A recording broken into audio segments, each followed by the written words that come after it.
Hello friends, welcome to academies PSC current അഫയേഴ്സിൻ്റെ പുതിയൊരു ക്ലാസ്സിലേക്ക് എല്ലാവർക്കും സ്വാഗതം. നമ്മൾ ഇന്ന് മുതൽ കേരള PSC എക്സാമുമായിട്ട് ബന്ധപ്പെട്ട നമ്മൾ അറിഞ്ഞിരിക്കേണ്ട വളരെ പ്രധാനപ്പെട്ട കറണ്ട് അഫയേഴ്സാണ് ചർച്ച ചെയ്ത് തുടങ്ങാൻ വേണ്ടി പോകുന്നത്. വരാനിരിക്കുന്ന സെക്രട്ടറി ടെസ്റ്റിൻ്റെ അതുപോലെയുള്ള വളരെ പ്രധാനപ്പെട്ട ഒരുപാട് പരീക്ഷകൾക്ക് ഇനി അങ്ങോട്ട് നിങ്ങൾക്ക് യൂസ്ഫുൾ ആവാൻ വേണ്ടി പോകുന്ന കാര്യങ്ങളായിരിക്കും നമ്മൾ ചർച്ച ചെയ്യാൻ വേണ്ടി പോകുന്നത്. അതിൻ്റെ തുടക്കം എന്ന രീതിയിൽ എന്താണ്, ഒക്ടോബർ മാസവുമായിട്ട് ബന്ധപ്പെട്ട കറണ്ട് അഫെയർ ആണ് നമ്മൾ ആരംഭിക്കുന്നത്. ഓക്കെ, ഒക്ടോബർ 2024 എന്ന് കാണുമ്പോൾ നിങ്ങൾ വിചാരിക്കുന്നുണ്ടാവും 2024 സെപ്റ്റംബർ അല്ലെങ്കിൽ അതിന് മുന്നേയുള്ള കാര്യങ്ങളൊന്നും സെക്രട്ടറി ടെസ്റ്റിനെ ചോദിക്കില്ല എന്ന് ചിന്തിക്കുന്നുണ്ടാവും. ചോദിക്കും, തീർച്ചയായിട്ടും ആ ഒരു കാര്യങ്ങളൊക്കെ ചോദിക്കും. അതൊക്കെ നമ്മൾ മെല്ലെ മെല്ലെ ആയിട്ട് എന്താണ് ചർച്ച ചെയ്ത് തുടങ്ങും. ഇത് നമ്മൾ എന്താണ് ഒരു തുടക്കം എന്ന രീതിയിൽ ഒക്ടോബർ മാസത്തിലെ 2 ക്ലാസ്സുകളിലായിട്ട് പ്രധാനപ്പെട്ട കാര്യങ്ങൾ എന്ന് പറയുമ്പം നമ്മുടെ ഇന്ത്യയിലെ വളരെ പ്രധാനപ്പെട്ട ഫാക്ട്സ് നമ്മൾ പറയും. അതുപോലെ തന്നെ ലോകം വേൾഡുമായിട്ട് ബന്ധപ്പെട്ട പ്രധാനപ്പെട്ട ഫാക്റ്റ്, അതുപോലെ തന്നെ നമ്മുടെ കേരളവുമായിട്ട് ബന്ധപ്പെട്ട വളരെ പ്രധാനപ്പെട്ട ഫാക്ട്സ്, ഇത്രയും കാര്യങ്ങൾ നമ്മൾ എന്താണ് മിക്സ് ആയിട്ട് 2 ക്ലാസ്സുകളായിട്ട് ഒരു മാസത്തെ മൊത്തത്തിലുള്ള കാര്യങ്ങൾ, അതിപ്പം ഇന്ത്യ ആവാം, അതുപോലെ തന്നെ കേരളമാവാം, വേൾഡ് ആവാം, എല്ലാം എന്താണ് 2 ക്ലാസ്സുകളിലൂടെ പറഞ്ഞു പോകാൻ വേണ്ടി ശ്രമിക്കുകയാണ് നമ്മൾ. പ്രധാനപ്പെട്ട ഒരുവിധം എല്ലാ കാര്യങ്ങളും ഇവിടെ നമ്മുടെ PSC ബുള്ളറ്റിനടക്കം അതുകൂടിയാണ് നമ്മുടെ ഹൈലൈറ്റ് വരുന്നത്.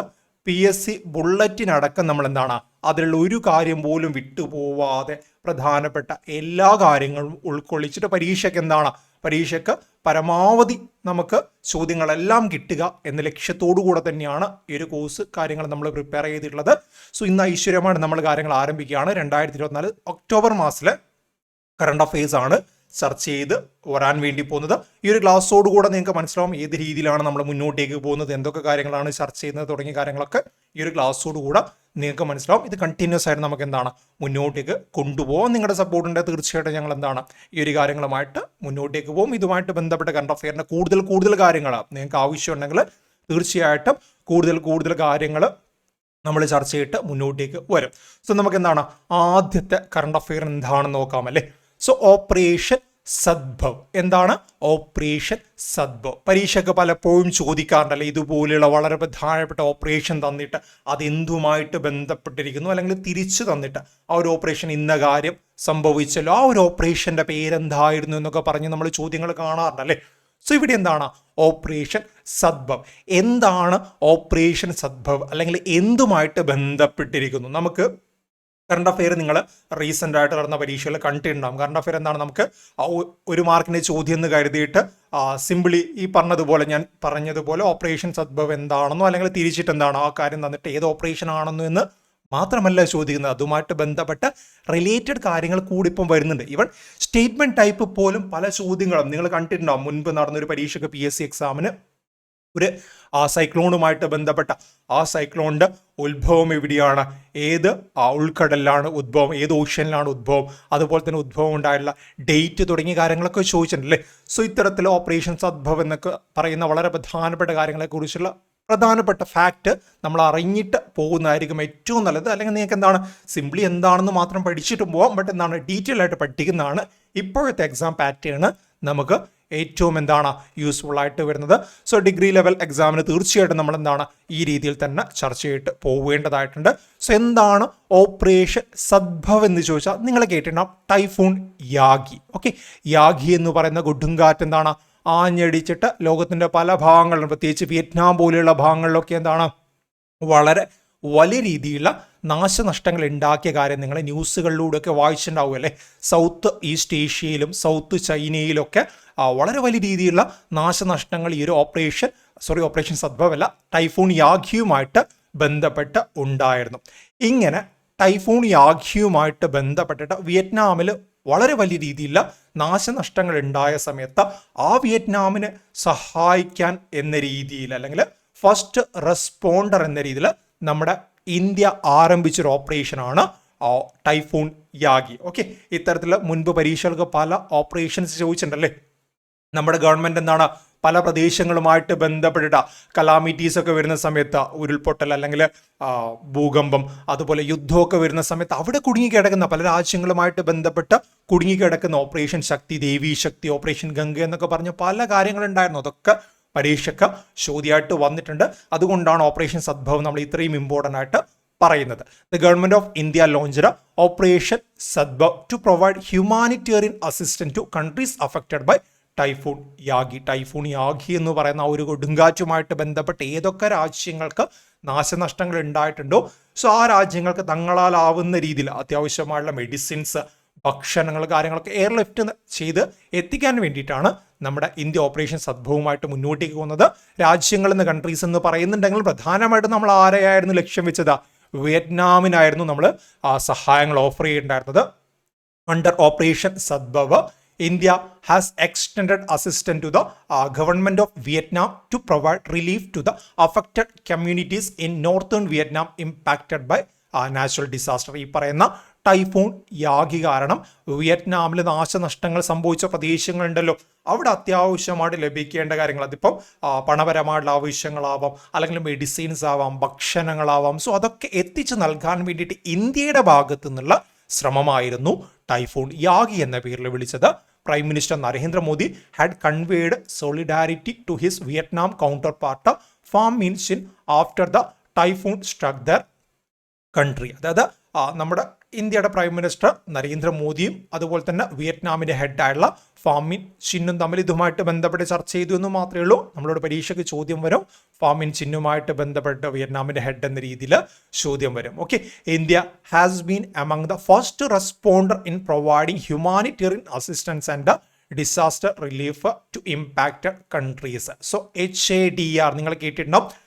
ലോകരാജ്യങ്ങളിൽ ഇത്തരത്തിൽ ഭൂകമ്പങ്ങളായിക്കോട്ടെ, വെള്ളപ്പൊക്കമായിക്കോട്ടെ, ഉരുൾപൊട്ടലായിക്കോട്ടെ, യുദ്ധങ്ങളായിക്കോട്ടെ, അവിടെയൊക്കെ എന്താണ് ഫസ്റ്റ് റെസ്പോണ്ടർ എന്ന രീതിയിൽ അല്ലെങ്കിൽ സഹായങ്ങളുമായിട്ട് ബന്ധപ്പെട്ട് ആദ്യം മുന്നോട്ടെത്തുന്ന രാജ്യങ്ങൾ ഒന്നായിരിക്കും നമ്മുടെ ഇന്ത്യ. അതുകൊണ്ട് തന്നെയാണ് നമ്മുടെ ഇന്ത്യയിൽ എന്താണ് പ്രശ്നങ്ങൾ വരുമ്പം, ഇന്ത്യയിൽ 2018 കേരളത്തിലെ വെള്ളപ്പൊക്കമായാലോ, അല്ലെങ്കിൽ വയനാട് ദുരന്തമായാലോ, അല്ലെങ്കിൽ മറ്റു രീതിയിലുള്ള പ്രദേശങ്ങളിലെ ഇഷ്യൂസ് വരുമ്പോൾ മറ്റു രാജ്യങ്ങൾ ഇന്ത്യയെ സഹായിക്കാനും തയ്യാറായിട്ട് വരുന്നത്. സോ ഇത്തരത്തിൽ എന്താണ് ഏഷ്യൻ കൺട്രീസുമായിട്ട് ബന്ധപ്പെട്ട പ്രശ്നങ്ങളൊക്കെ വരുന്ന സമയത്ത് ഫസ്റ്റ് റെസ്പോണ്ടറായിട്ട് നമ്മുടെ ഇന്ത്യ പോവാറുണ്ട്. അതിൻ്റെ സെപ്പറേറ്റ് ടീമും നമ്മുടെ ഇന്ത്യക്ക് ലഭ്യമാണ്. അല്ലെങ്കിൽ അത്രത്തോളം കോംപ്ലിക്കേറ്റഡ് ആയുള്ള ഇഷ്യൂ ആണെങ്കിൽ നമ്മുടെ ആർമിയൊക്കെ ഇറങ്ങും അല്ലേ, ആ രീതിയിലൊക്കെ നമ്മൾ വായിച്ചിട്ടുണ്ട്. Operation Sadbhav is part of India's broader effort to contribute to humanitarian assistance and disaster relief within the ASEAN region. Okay, Asian അല്ല, ഏഷ്യൻ കൺട്രീസ് അറിയില്ല, ആ ഒരു റീജിയനിൽ in line with its long standing act east policy. ഇത് നിങ്ങൾ എവിടെയെങ്കിലും വായിച്ചിട്ടുണ്ടാവുന്നതാണ് ഞാൻ വിചാരിക്കുന്നത്. ആക്ട് ഈസ്റ്റ് പോളിസി അല്ലെങ്കിൽ കേട്ടിട്ടുണ്ടാവും. ഇതെന്താണെന്ന് വെച്ചാൽ ഈ പറഞ്ഞതുപോലെ തന്നെ ഈ ഒരു ഏഷ്യൻ റീജിയനുമായിട്ട് ബന്ധപ്പെട്ട് ഏതെങ്കിലും രാജ്യങ്ങൾ പ്രശ്നത്തിൽ പെടുമ്പം ആ രാജ്യങ്ങളെ സഹായിക്കാൻ വേണ്ടിയിട്ട് ഏഷ്യൻ റീജിയനിലെ മറ്റ് രാജ്യങ്ങൾ മുന്നോട്ടേക്ക് വരണം എന്നൊക്കെ പറഞ്ഞുകൊണ്ടുള്ള ഒരു പോളിസിയാണ്, അല്ലെങ്കിൽ ഒരു കരാർ എന്നൊക്കെ നമുക്ക് വിളിക്കാം. അത്തരത്തിൽ എന്താണ് പല രാജ്യങ്ങളും സ്വമേധയായിട്ട് മറ്റു രാജ്യങ്ങളെ സഹായിക്കാൻ പോവാറുണ്ട്, ഫസ്റ്റ് റെസ്പോണ്ടർ എന്ന രീതിയിൽ പോവാറുണ്ട്. സോ അത് ജസ്റ്റ് പറഞ്ഞു എന്ന് മാത്രമേ ഉള്ളൂ. Typhoon Yagi was A deadly and extremely destructive tropical cyclone which impacted South East Asia and South China in early September. മുൻപ് PSC പരീക്ഷയ്ക്ക് വന്ന പാറ്റേൺ അനുസരിച്ചിട്ടാണെങ്കിൽ ഈ ഒരു ചോദ്യം വരേണ്ട സാധ്യതയുണ്ട്. ഏതൊക്കെ പ്രദേശങ്ങളെയാണ് ടൈഫൂൺ യാഗി ബാധിച്ചെന്ന് ചോദ്യം വരെ അല്ലേ, സൗത്ത് ഈസ്റ്റ് ഏഷ്യയിലും സൗത്ത് ചൈനയിലുമാണ്. അതുപോലെ തന്നെ എന്താണ്, ആര് പേര് നൽകി, അതുപോലെ പേരിൻ്റെ മീനിങ് എന്താണ്, അതൊക്കെ ചോദിക്കാറുണ്ട് അല്ലേ. യാഗി വിച്ച് മീൻ ഗോഡ്, നമ്മുടെ ആടെന്നൊക്കെ നമ്മൾ പറയില്ല, ദ കോൺസ്റ്റലേഷൻ ഓഫ് കാപ്രിക്കോർണസ് ഇൻ ജപ്പാനീസിൽ ആ കോൺസ്റ്റലേഷൻ ഓഫ് കാപ്രിക്കോണസ് എന്ന രീതിയിലും ഇതിനെ വിളിക്കാറുണ്ട്, യാഗി എന്ന് പറയുന്ന പേര്. സോ നമ്മൾ ഏതാണ്ട് ഒരു ന്യൂസ് കേട്ടതുപോലെ, അല്ലെങ്കിൽ എന്താണ് ന്യൂസ് പേപ്പറിലെ പ്രധാനപ്പെട്ട വാർത്തകളൊക്കെ വായിച്ചതുപോലെയാണ് അല്ലേ. ഇനി എന്താണ് സെപ്പറേറ്റ് ബൈ ഹാർട്ട് പഠിക്കേണ്ട ആവശ്യമില്ല. എക്സാം ആളിൽ സ്റ്റേറ്റ്മെന്റ് ടൈപ്പിലാണ് ചോദ്യങ്ങൾ വരുന്നത്, നമുക്ക് ധൈര്യമായിട്ട് ആ ഒരു ചോദ്യങ്ങളെ നേരിടാനും പറ്റും. ഓക്കെയാണല്ലോ ഓപ്പറേഷൻ സദ്ഭവുമായിട്ട് ബന്ധപ്പെട്ട കാര്യങ്ങൾ. ഇനി എന്തെങ്കിലും ഡൗട്ട് ഉണ്ടെങ്കിൽ നിങ്ങൾക്ക് ഗ്രൂപ്പുകളിലോ അല്ലെങ്കിൽ സജഷൻ ഉണ്ടെങ്കിൽ ആ ഒരു കാര്യങ്ങളൊക്കെ അറിയിക്കാവുന്നതാണ്. സോ നമുക്ക് രണ്ടാമത്തെ ഫാക്റ്റിലേക്ക് പോവാം. ഇന്ത്യൻ മെൻസ് ഹോക്കി ടീം വോൺസ് ഏഷ്യൻ ചാമ്പ്യൻസ് ട്രോഫി 2024. 2024 ഹോക്കിയുമായിട്ട് ബന്ധപ്പെട്ട ഏഷ്യൻ ചാമ്പ്യൻസ് ട്രോഫിയിലെ വിജയികൾ ആരാണെന്ന് ചോദ്യം വന്നാൽ നമ്മൾ എന്തു പറയാം? സിംപിളി നമുക്ക് പറയാം നമ്മുടെ സ്വന്തം ഇന്ത്യയാണ്, ഇന്ത്യയുടെ മെൻസ് ടീമാണ് ഇതിൽ വിജയിച്ചെന്ന് നമുക്ക് പറയാൻ വേണ്ടി സാധിക്കും അല്ലേ. സോ പഠിച്ചു വെച്ചോ, 2024 ഏഷ്യൻ ചാമ്പ്യൻസ് ട്രോഫിയിലെ വിജയികൾ ആരാണ്? ഹോക്കിയാണ് ഏഷ്യൻ എന്ന് പറയുമ്പോൾ ഏഷ്യൻ ചാമ്പ്യൻസ് ട്രോഫി എന്ന് പറയുമ്പോൾ കൺഫ്യൂഷൻ ആയിരിക്കും. നമുക്ക് ഫുട്ബോൾ ആണോ ക്രിക്കറ്റ് ആണോ അതൊക്കെ കൺഫ്യൂഷൻ ആയിരിക്കും. സോ കൺഫ്യൂഷൻ വേണ്ട, സെപ്പറേറ്റ് പഠിച്ചു വെച്ചോ. ഏഷ്യൻ ചാമ്പ്യൻസ് ട്രോഫി 2024 ഹോക്കിയുമായിട്ട് ബന്ധപ്പെട്ട ടൂർണമെന്റിൽ ഇന്ത്യൻ മെൻസ് വിഭാഗത്തിൽ ആര് വിജയിച്ചു? നമ്മുടെ ഇന്ത്യ വിജയിച്ചു അല്ലേ. ആരെയാണ് പരാജയപ്പെടുത്തിയത്? അത്തരത്തിൽ SSC-RRB ഒക്കെ ചോദിക്കുന്നത് പോലെ അത്രത്തോളം എന്താണ് PSC ചോദിക്കാറില്ല. ബട്ട് എന്താണ് ആ ഒരു പാറ്റേൺ SSC-RRBയുടെ ഒക്കെ പാറ്റേൺ പിടിച്ച് PSC ഇങ്ങനെ പോകുന്നുണ്ടല്ലേ. സോ വേണമെങ്കിൽ അതും ചോദിക്കാം. ഇന്ത്യ ആരാ പരാജയപ്പെടുത്തി എന്ന രീതിയിലും ചോദ്യം വരാം. Indian men's hockey team won 5th Asian champions trophy 2024 in China by defeating 1-0 in the final. So ഈ ഒരു ഇവന്റ് എവിടെ വെച്ചിട്ടാണ്? 5ാമത്തെ ഏഷ്യൻ ചാമ്പ്യൻസ് ട്രോഫി എവിടെ വെച്ചിട്ടാണ് നടന്നത്? ചൈനയിലാണ്. ഓക്കെ, ചൈനയിലെ ഹുലിൻബിയൂറിൽ വെച്ചിട്ടാണ് നടന്നത്. സോ അവിടെ ചൈനയിൽ വെച്ച് നടന്ന ആ ഒരു മത്സരത്തിലെ ഫൈനലിൽ ചൈനയെ പരാജയപ്പെടുത്തിക്കൊണ്ട് തന്നെ ഇന്ത്യ വിജയികളായല്ലേ. The tournament was held in Hulunbuir, China. India has won the most Asian men's hockey champions trophy title with 5, while Pakistan has won 3 including 1 shared with India. ഇനി മറ്റൊരു രീതിയിൽ ചോദ്യം വന്നാൽ ഹോക്കി ഏഷ്യൻ ചാമ്പ്യൻസ് ട്രോഫിയിൽ ഏറ്റവും കൂടുതൽ തവണ വിജയിച്ച ടീം ഏതാണ്, അല്ലെങ്കിൽ എത്ര തവണ ഇന്ത്യ വിജയിച്ചിട്ടുണ്ട് എന്നൊക്കെ ചോദിച്ചാൽ നമുക്ക് പറയാൻ വേണ്ടി സാധിക്കും അല്ലേ. ഏറ്റവും കൂടുതൽ തവണ വിജയിച്ചത് നമ്മുടെ ഇന്ത്യയാണ്. ഇന്ത്യ ഇതുവരെയായിട്ട് 5 തവണ വിജയികളായിട്ടുണ്ട്. 2011 ആദ്യത്തെ എഡിഷൻ നടന്നത്. ആ ആദ്യത്തെ എഡിഷനിൽ തന്നെ പാകിസ്ഥാനെ പരാജയപ്പെടുത്തിക്കൊണ്ട് ഇന്ത്യ വിജയിച്ചിട്ടുണ്ടായിരുന്നു. ഇങ്ങനെയൊക്കെ നമുക്ക് പറയാൻ വേണ്ടി സാധിക്കുമല്ലോ. ചോദ്യം വന്നു കഴിഞ്ഞാൽ ഉത്തരത്തിലേക്ക് എത്താൻ വേണ്ടി സാധിക്കണം. സോ ഫസ്റ്റ് എഡിഷൻ 2011 നടന്നു. അതിൽ ആര് വിജയിച്ചു? ഇന്ത്യ. രണ്ടാമത്തെ ഇന്ത്യയുടെ കിരീടം 5 വർഷം കഴിഞ്ഞിട്ട് 2016. അതിനുശേഷം എന്താണ്? മൂന്നാമത്തെ ഇന്ത്യയുടെ കിരീടം 2018. ആ കിരീടം എന്ന് പറയുന്നത് ആക്ച്വലി ഇന്ത്യയും പാകിസ്ഥാനും ഷെയർ ചെയ്ത കിരീടമായിരുന്നു. അതായത് ഈക്വലി വിന്നേഴ്സ് ആയിട്ട് മാറിയൊരു എഡിഷൻ കൂടിയാണ് 2018. അതിനുശേഷം ലാസ്റ്റ് 2 എഡിഷൻ നമ്മൾ എന്താണ് വിജയിച്ചിട്ടുണ്ട്. സോ ഇതുവരെ 5 കപ്പ് ഇന്ത്യ ഇതുമായിട്ട് ബന്ധപ്പെട്ട്, അല്ലെങ്കിൽ 5 വിജയങ്ങൾ, 5 തവണ ഇന്ത്യ എന്താണ് വിജയികളായിട്ട് മാറിയിട്ടുണ്ട്. ഫസ്റ്റ് എഡിഷൻ 2011 കൂടെ ഓർത്തു വെക്കണം. ചിലപ്പം എന്താണ് ഈ പറഞ്ഞതുപോലെ മെൻസ് ഹോക്കി ഏഷ്യൻ ചാമ്പ്യൻസ് ട്രോഫിയുടെ ഫസ്റ്റ് എഡിഷൻ ഏത് വർഷമായിരുന്നു, അല്ലെങ്കിൽ ആർക്കെതിരെ ഇന്ത്യ വിജയിച്ചു എന്നൊക്കെ ചോദ്യം വരാം. അതൊക്കെ നമ്മുടെ പഠിച്ചു വെച്ചു. സ്റ്റാറ്റിക് ഫാക്ടറുമായിട്ട് ബന്ധപ്പെട്ട ചോദ്യം വരാം. നെക്സ്റ്റ് എന്താണ്? Venus orbiter mission. എന്താണ് കാര്യം? Venus orbiter mission. പെട്ടെന്ന് പറയുമ്പോൾ നിങ്ങൾക്ക് ഈ ഒരു കാര്യം എന്താണെന്ന് കത്തില്ല. ബട്ട് ഞാൻ മറ്റൊരു രീതിയിൽ പറയട്ടെ. നിങ്ങൾ ശുക്രയാൻ എന്ന് കേട്ടിട്ടുണ്ടോ? ശുക്രയാൻ ഇത് തന്നെയാണ്, സെയിം കാര്യമാണ്. നമ്മൾ മാർസ് ഓർബിറ്റർ മിഷൻ MOM എന്നൊക്കെ പറയുന്നില്ല, അതുപോലെ തന്നെ VOM Venus orbiter mission. Venus എന്ന് പറയുമ്പോൾ എന്താണ്? നമ്മൾ മലയാളത്തിൽ പറഞ്ഞാൽ ശുക്രൻ എന്ന് പറയാൻ വേണ്ടി സാധിക്കും അല്ലേ. ഓക്കെ, നമ്മുടെ എക്സാം ഇംഗ്ലീഷിലാണ്, സെക്രട്ടേറിയറ്റിന്റെ എക്സാം ഇംഗ്ലീഷിലാണ്. ബട്ട് ചോദ്യങ്ങൾ മലയാളത്തിലുണ്ട്. ബട്ട് മലയാളത്തിലെ ചോദ്യങ്ങൾ നമ്മൾ അത്രത്തോളം ഡിപ്പെൻഡ് ചെയ്യേണ്ട. ഞാൻ പറയുന്ന ഫാക്റ്റിൽ, അല്ലെങ്കിൽ ഇനി അങ്ങോട്ട് കാണുമ്പോൾ PSC ബുള്ളറ്റിലെ ചില മലയാള പദങ്ങളൊക്കെ ഞാൻ ഉപയോഗിക്കുന്നുണ്ട്. അതിലെന്താണ് ഇംഗ്ലീഷ് പറയേണ്ട, അല്ലെങ്കിൽ ട്രാൻസ്ലേറ്റ് ചെയ്ത് പറയേണ്ട കാര്യങ്ങൾ തീർച്ചയായിട്ടും പറയും. ബട്ട് സിമ്പിൾ ആയിട്ടുള്ള കാര്യങ്ങൾ മാത്രമേ ഞാൻ ഇവിടെ എന്താണ് PSC ബുള്ളറ്റിന് കൊടുത്തിട്ടുള്ളൂ. Okay, so Venus orbiter mission. Venus എന്ന് പറയുമ്പോൾ എന്താണ്? ശുക്രനാണ്. വീനസ് ഓർബിറ്റർ മിഷൻ അപ്പോൾ എന്താണ്? ശുക്രയാനാണ് അല്ലേ. നമ്മുടെ മാർസ് ഓർബിറ്റർ മിഷൻ എന്തായിരുന്നു? ചന്ദ്രനുമായിട്ട് ബന്ധപ്പെട്ട്. സോ ചന്ദ്രയാൻ എന്ന് വിളിച്ചു. വീനസ് ഓർബിറ്റർ മിഷൻ എന്താണ്? ശുക്രനുമായിട്ട് ബന്ധപ്പെട്ടിരിക്കുന്നു. സോ ശുക്രയാൻ നമ്മൾ വിളിച്ചു, അത്രയേ ഉള്ളൂ, പ്രത്യേകിച്ചൊന്നുമില്ല. The Union Cabinet approved the Venus Orbiter mission on September 18, 2024. നമ്മുടെ PSCക്ക് ഇഷ്ടപ്പെട്ട ഭാഗമാണ് സയൻസ് ആൻഡ് ടെക്നോളജി. പ്രത്യേകിച്ച് എന്താണ് നമ്മുടെ ഇന്ത്യ ഇത്തരത്തിലുള്ള മിഷൻസ് കൊണ്ടുവരുമ്പം ISRO ഇതുപോലുള്ള കാര്യങ്ങൾ, വിവിധ കാര്യങ്ങൾ കൊണ്ടുവരുന്ന സമയത്ത്, ISRO റോക്കറ്റ് ലോഞ്ച് ചെയ്യുന്ന സമയത്ത് അങ്ങനെയുള്ള കാര്യങ്ങളൊക്കെ എന്താണ് PSC നോക്കിയിരുന്നിട്ട് പരീക്ഷയ്ക്ക് ചോദ്യം കൊണ്ടുവരും അല്ലേ. അതുപോലെ ചോദ്യം വരാം. എന്നാണ് നമ്മുടെ ക്യാബിനറ്റ് വീനസ് ഓർബിറ്റർ മിഷന് അംഗീകാരം നൽകിയത്? വീനസ് ഓർബിറ്റർ മിഷൻ അല്ലെങ്കിൽ സിംപ്ലി ശുക്രയാൻ എന്നും അവർ ചോദിക്കാം അല്ലേ. സോ 2024 സെപ്റ്റംബർ 18 ഇതിന് അംഗീകാരം നൽകിയത്. അന്ന് അംഗീകാരം നൽകിയ സമയത്ത് അവർ പറഞ്ഞിട്ടുണ്ടായിരുന്നത് 2028 ഇത് നമുക്ക് ലോഞ്ച് ചെയ്യാൻ വേണ്ടി പറ്റുമെന്ന് പ്രതീക്ഷിക്കുന്നു എന്നാണ് പറഞ്ഞത്. സോ 2028 ഒന്നും കൺഫേം ആയിട്ട് പറയാനായിട്ടില്ല. ബട്ട് നിലവിൽ ആസ് ഓഫ് നൗ ചോദിച്ചു കഴിഞ്ഞാൽ നമുക്ക് എന്താണ് ഇപ്പം എക്സ്പെക്റ്റഡ് ലോഞ്ച് ഇയർ എന്ന് പറഞ്ഞാൽ 2028 ആണ്. അതിൽ പ്രത്യേകിച്ച് മാറ്റമൊന്നുമില്ല.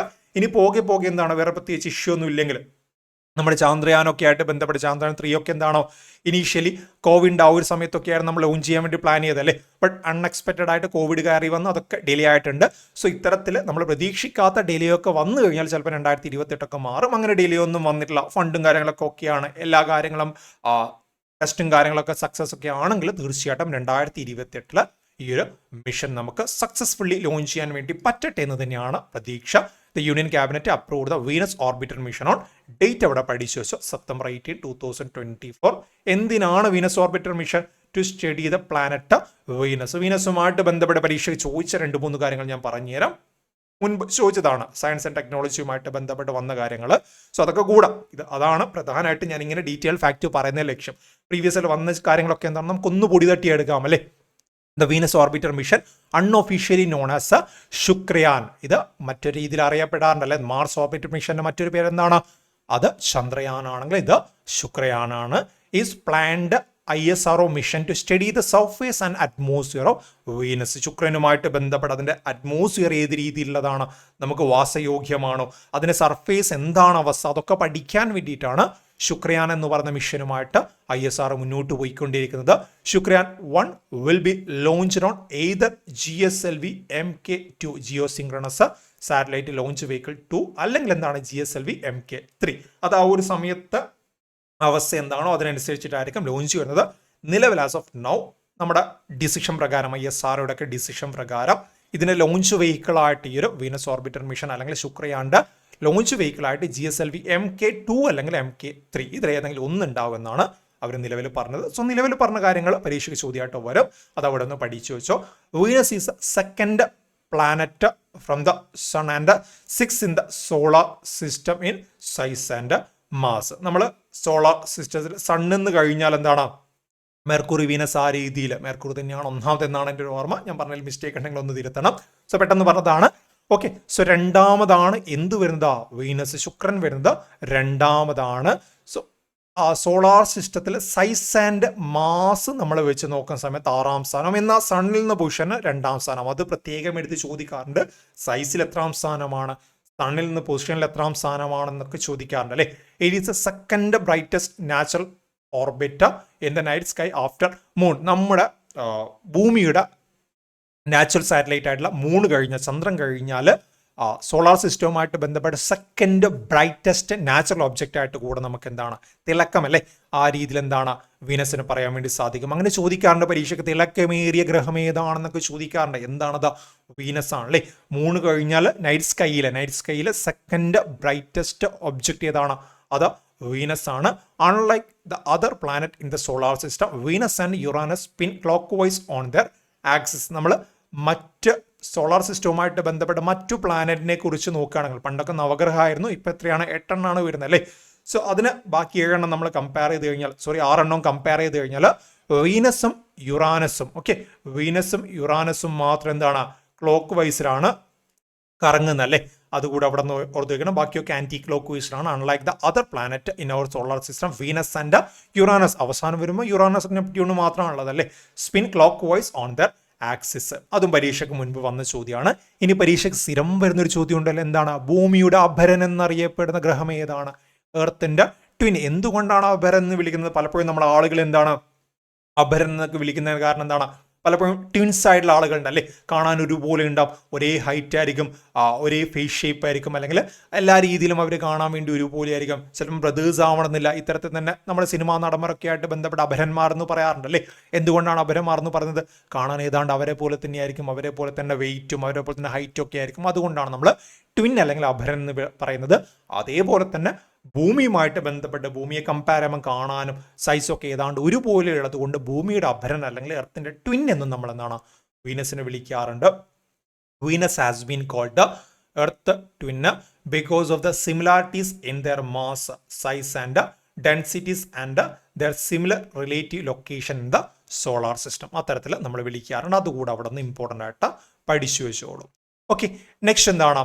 Atishi Marlena new chief minister of Delhi. 2024 October മാസത്തിൽ PSC ബുള്ളറ്റ് നിങ്ങളൊന്ന് വായിച്ചു തുടങ്ങിയിട്ടുണ്ടെങ്കിൽ ആദ്യം കാണുന്ന കറണ്ട് അഫെയർ ഇതായിരിക്കും. പ്രധാനപ്പെട്ട ഹൈലൈറ്റഡ് ആയിട്ട് വരുന്ന ആദ്യത്തെ കറണ്ട് അഫെയർ ഇതായിരിക്കും. എന്താണ് കാര്യം? ഡൽഹിയുടെ പുതിയ ചീഫ് മിനിസ്റ്ററായിട്ട് അതിഷി മർലേന വന്നു. ആരായിരുന്നു ഓൾറെഡി ഡൽഹിയുടെ മുഖ്യമന്ത്രി ആയിട്ട് ഉണ്ടായിരുന്നെന്ന് ഓർമ്മയുണ്ടോ? അരവിന്ദ് കെജ്രിവാൾ ആണല്ലേ.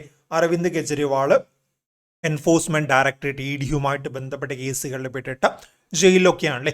അതിനിടയിലാണ് അരവിന്ദ് കെജ്രിവാളിന്റെ നേതൃത്വത്തിൽ തന്നെ പുതിയ മുഖ്യമന്ത്രി വരുന്നത്, അതിഷി മർലേന എന്ന് പറയുന്ന വനിത.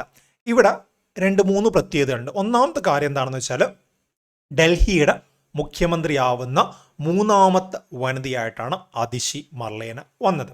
ഓക്കെ, മൂന്നാമത്തെ വനിത എന്ന് പറയാം. മുൻപ് സുഷമ സ്വരാജും ഷീല ദീക്ഷിത്തും വന്നിട്ടുണ്ട്. സോ മൂന്നാമത്തെ വ്യക്തിയാണ്. ഈ മൂന്ന് വ്യക്തികളിൽ ഏറ്റവും പ്രായം കുറഞ്ഞ ഡൽഹിയുടെ മുഖ്യമന്ത്രിയായിട്ട് കൂടെ അതിഷി മർലേന മാറിയിട്ടുണ്ട്. ഓക്കെ, അതിഷി മർലേനയുടെ പ്രധാനപ്പെട്ട കാര്യങ്ങൾ എന്തൊക്കെയാണ്? ഒന്നാമത്തത്, ഡൽഹിയുടെ മുഖ്യമന്ത്രിയാവുന്ന മൂന്നാമത്തെ വനിതയാണ്. ഈ മൂന്ന് വനിതകളിൽ ഏറ്റവും പ്രായം കുറഞ്ഞ വനിതയാണ്. സോ അത്തരത്തിൽ ആ ഒരു പ്രത്യേകത ഒന്ന് ഓർത്തു വെക്കണം.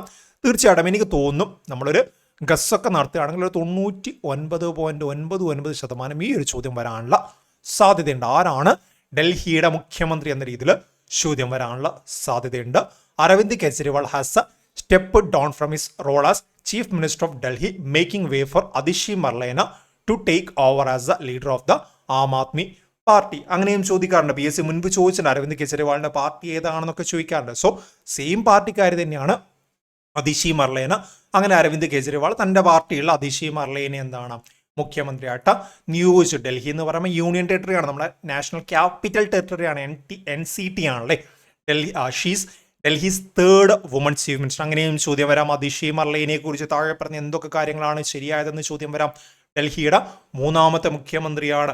അതുപോലെ തന്നെ നിലവിൽ ഇന്ത്യയിൽ വനിതാ മുഖ്യമന്ത്രിമാരിലുള്ള രണ്ട് വ്യക്തികളിൽ ഒരാളാണെന്നൊക്കെ പറഞ്ഞാൽ അതൊക്കെ ശരിയാണെന്ന് നമുക്ക് മനസ്സിലാണെങ്കിൽ ഈ ഒരു ഫാക്റ്റൊക്കെ നമ്മൾ അറിയണമല്ലേ. സോ അതിലേക്ക് നമുക്ക് വരാം. She's Delhi's third woman chief minister and became the youngest of all three. ഈ പറയാൻ വേണ്ടി പോകുന്ന മൂന്ന് വനിതകൾ, സുഷമ സ്വരാജ്, ഷീല ദീക്ഷിത്, അതിഷി മർലേന, ഈ മൂന്ന് വനിതകളിൽ ഏറ്റവും പ്രായം കുറഞ്ഞ വനിതയായിട്ട് കൂടെ വനിതാ മുഖ്യമന്ത്രിയായിട്ട് കൂടിയാണ് അതിഷി മർലേന വന്നത്. 17th to hold the post of chief minister in independent India. നമ്മുടെ ഇൻഡിപെൻഡന്റ് ഇന്ത്യ 1947 ശേഷമുള്ള സ്വതന്ത്ര ഭാരതത്തിൽ എത്ര വനിതകൾ സംസ്ഥാനങ്ങളുടെ വിവിധ സംസ്ഥാനങ്ങളുടെയും യൂണിയൻ ടെറിട്ടറിയിലെ മുഖ്യമന്ത്രിമാരായെന്ന് ചോദിച്ചാൽ അതിൽ 17ാമത്തെ വ്യക്തിയാണ് Atishi Marlena. 17th woman to hold the post of chief minister in independent India. She is only the second woman chief minister in the country at present alongside West Bengal's Mamata Banerjee. എന്താണ് fact വരുന്നത്? 2024 അല്ലെങ്കിൽ നിലവിൽ നമ്മൾ ഈ ഒരു fact discuss ചെയ്യുന്ന December മാസത്തിലാണ്. So December മാസത്തിലെ കറണ്ട് അഫെയർ പ്രകാരം ഇന്ത്യയിൽ എത്ര വനിതാ മുഖ്യമന്ത്രിമാരുണ്ടെന്ന് ചോദിച്ചാൽ നമുക്ക് പറയാൻ വേണ്ടി പറ്റുന്നത് രണ്ട് പേരാണ്. ഒന്ന്, വെസ്റ്റ് ബംഗാളിൽ ഒരുപാട് കാലമായിട്ട് തുടരുന്ന മമതാ ബാനർജിയും അതുപോലെ നമ്മളിപ്പോൾ പറയുന്ന ഡൽഹി CM ആയുള്ള അതിഷി മർലേനും. അതുകൂടെ അവിടെ നിന്ന് പഠിച്ചു വെച്ചോ. ഇനി PSC സ്ഥിരമായിട്ട് ചോദിക്കുന്ന മറ്റൊരു ചോദ്യമാണല്ലേ, ആരായിരുന്നു നമ്മുടെ സ്വതന്ത്ര ഇന്ത്യയിലെ ആദ്യത്തെ വനിതാ മുഖ്യമന്ത്രി? UPയുടെ മുഖ്യമന്ത്രിയായിരുന്ന സുജേത കൃപലാനി. തീർച്ചയായിട്ടും പരീക്ഷയ്ക്ക് ഒരുപാട് തവണ വന്നിട്ടുണ്ട്. Independent India's first woman chief മിനിസ്റ്ററാണ് സുജേത കൃപലാനി. അതുപോലെ തന്നെ ഇന്ത്യയിലെ ആദ്യത്തെ മുസ്ലിം ചീഫ് മിനിസ്റ്റർ എന്ന രീതിയിലും ചോദ്യം വരാനുള്ള സാധ്യതയുണ്ട്. അൻവര തൈമൂറാണ്. കഴിഞ്ഞ 1-2 വർഷത്തിനുള്ളിലായിരുന്നു എന്ന് തോന്നുന്നു ഇവരുടെ മരണം സംഭവിച്ചത്. സോ ആ രീതിയിലും ചോദ്യം വരാം. അസമിന്റെ മുഖ്യമന്ത്രിയായിരുന്നു first Muslim woman chief minister of an Indian state. അതുപോലെ സുഷമ സ്വരാജ് ആയിരുന്നു ഡൽഹിയുടെ ആദ്യത്തെ വനിതാ മുഖ്യമന്ത്രി. Longest serving female chief minister ചോദിച്ചാൽ ഡൽഹിയുടെ തന്നെ ഷീല ദീക്ഷിത് 15 വർഷമാണ്. നെക്സ്റ്റ് ഫാക്ട് എന്താണ്? One nation one election. ഒരു രാജ്യം ഒരു ഇലക്ഷൻ എന്ന സമ്പ്രദായം നമ്മുടെ ഇന്ത്യയിൽ റീസെൻ്റ് ആയിട്ട് നടപ്പിലാക്കാൻ വേണ്ടിയിട്ട് ഒരു കമ്മിറ്റി ശുപാർശ ചെയ്ത കാര്യമൊക്കെ നിങ്ങൾ വായിച്ചിട്ടുണ്ടാവും അല്ലേ. സോ അതുമായിട്ട് ബന്ധപ്പെട്ട വളരെ പ്രധാനപ്പെട്ട കുറച്ച് കാര്യങ്ങൾ അറിഞ്ഞിരിക്കുന്നത് ഒരു ഗവൺമെൻറ് എക്സാം ആസ്പിരൻറ്റുമായിട്ട് ബന്ധപ്പെട്ട അല്ലെങ്കിൽ പ്രിപ്പയർ ചെയ്യുന്ന ഉദ്യോഗാർത്ഥിയുമായിട്ട് ബന്ധപ്പെട്ട തീർച്ചയായിട്ടും പഠിച്ചിരിക്കേണ്ട കാര്യങ്ങളാണ്. സോ എന്തുകൊണ്ട് ഇപ്പം വൺ നാഷൻ വൺ എലക്ഷൻ എന്ന് പറയുന്ന കാര്യം ഉയർന്നു വന്നു എന്ന് ചോദിച്ചാൽ യൂണിയൻ ക്യാബിനറ്റ് ഇതിനെക്കുറിച്ച് പഠിക്കാൻ വേണ്ടിയിട്ട് ഒരു കമ്മിറ്റിയെ നിയോഗിച്ചിട്ടുണ്ടായിരുന്നു. കമ്മിറ്റിയുടെ തലപ്പത്തുണ്ടായിരുന്നത് രാംനാഥ് കോവിന്ദാണ്. നമ്മുടെ മുൻ ഹെഡൊക്കെ ആയിരുന്ന പ്രസിഡൻ്റൊക്കെ ആയിരുന്ന രാംനാഥ് കോവിന്ദാണ് രാംനാഥ് കോവിന്ദാണ് ഈ ഒരു കമ്മിറ്റിയുടെ തലപ്പത്തുണ്ടായിരുന്നത്. One nation one election.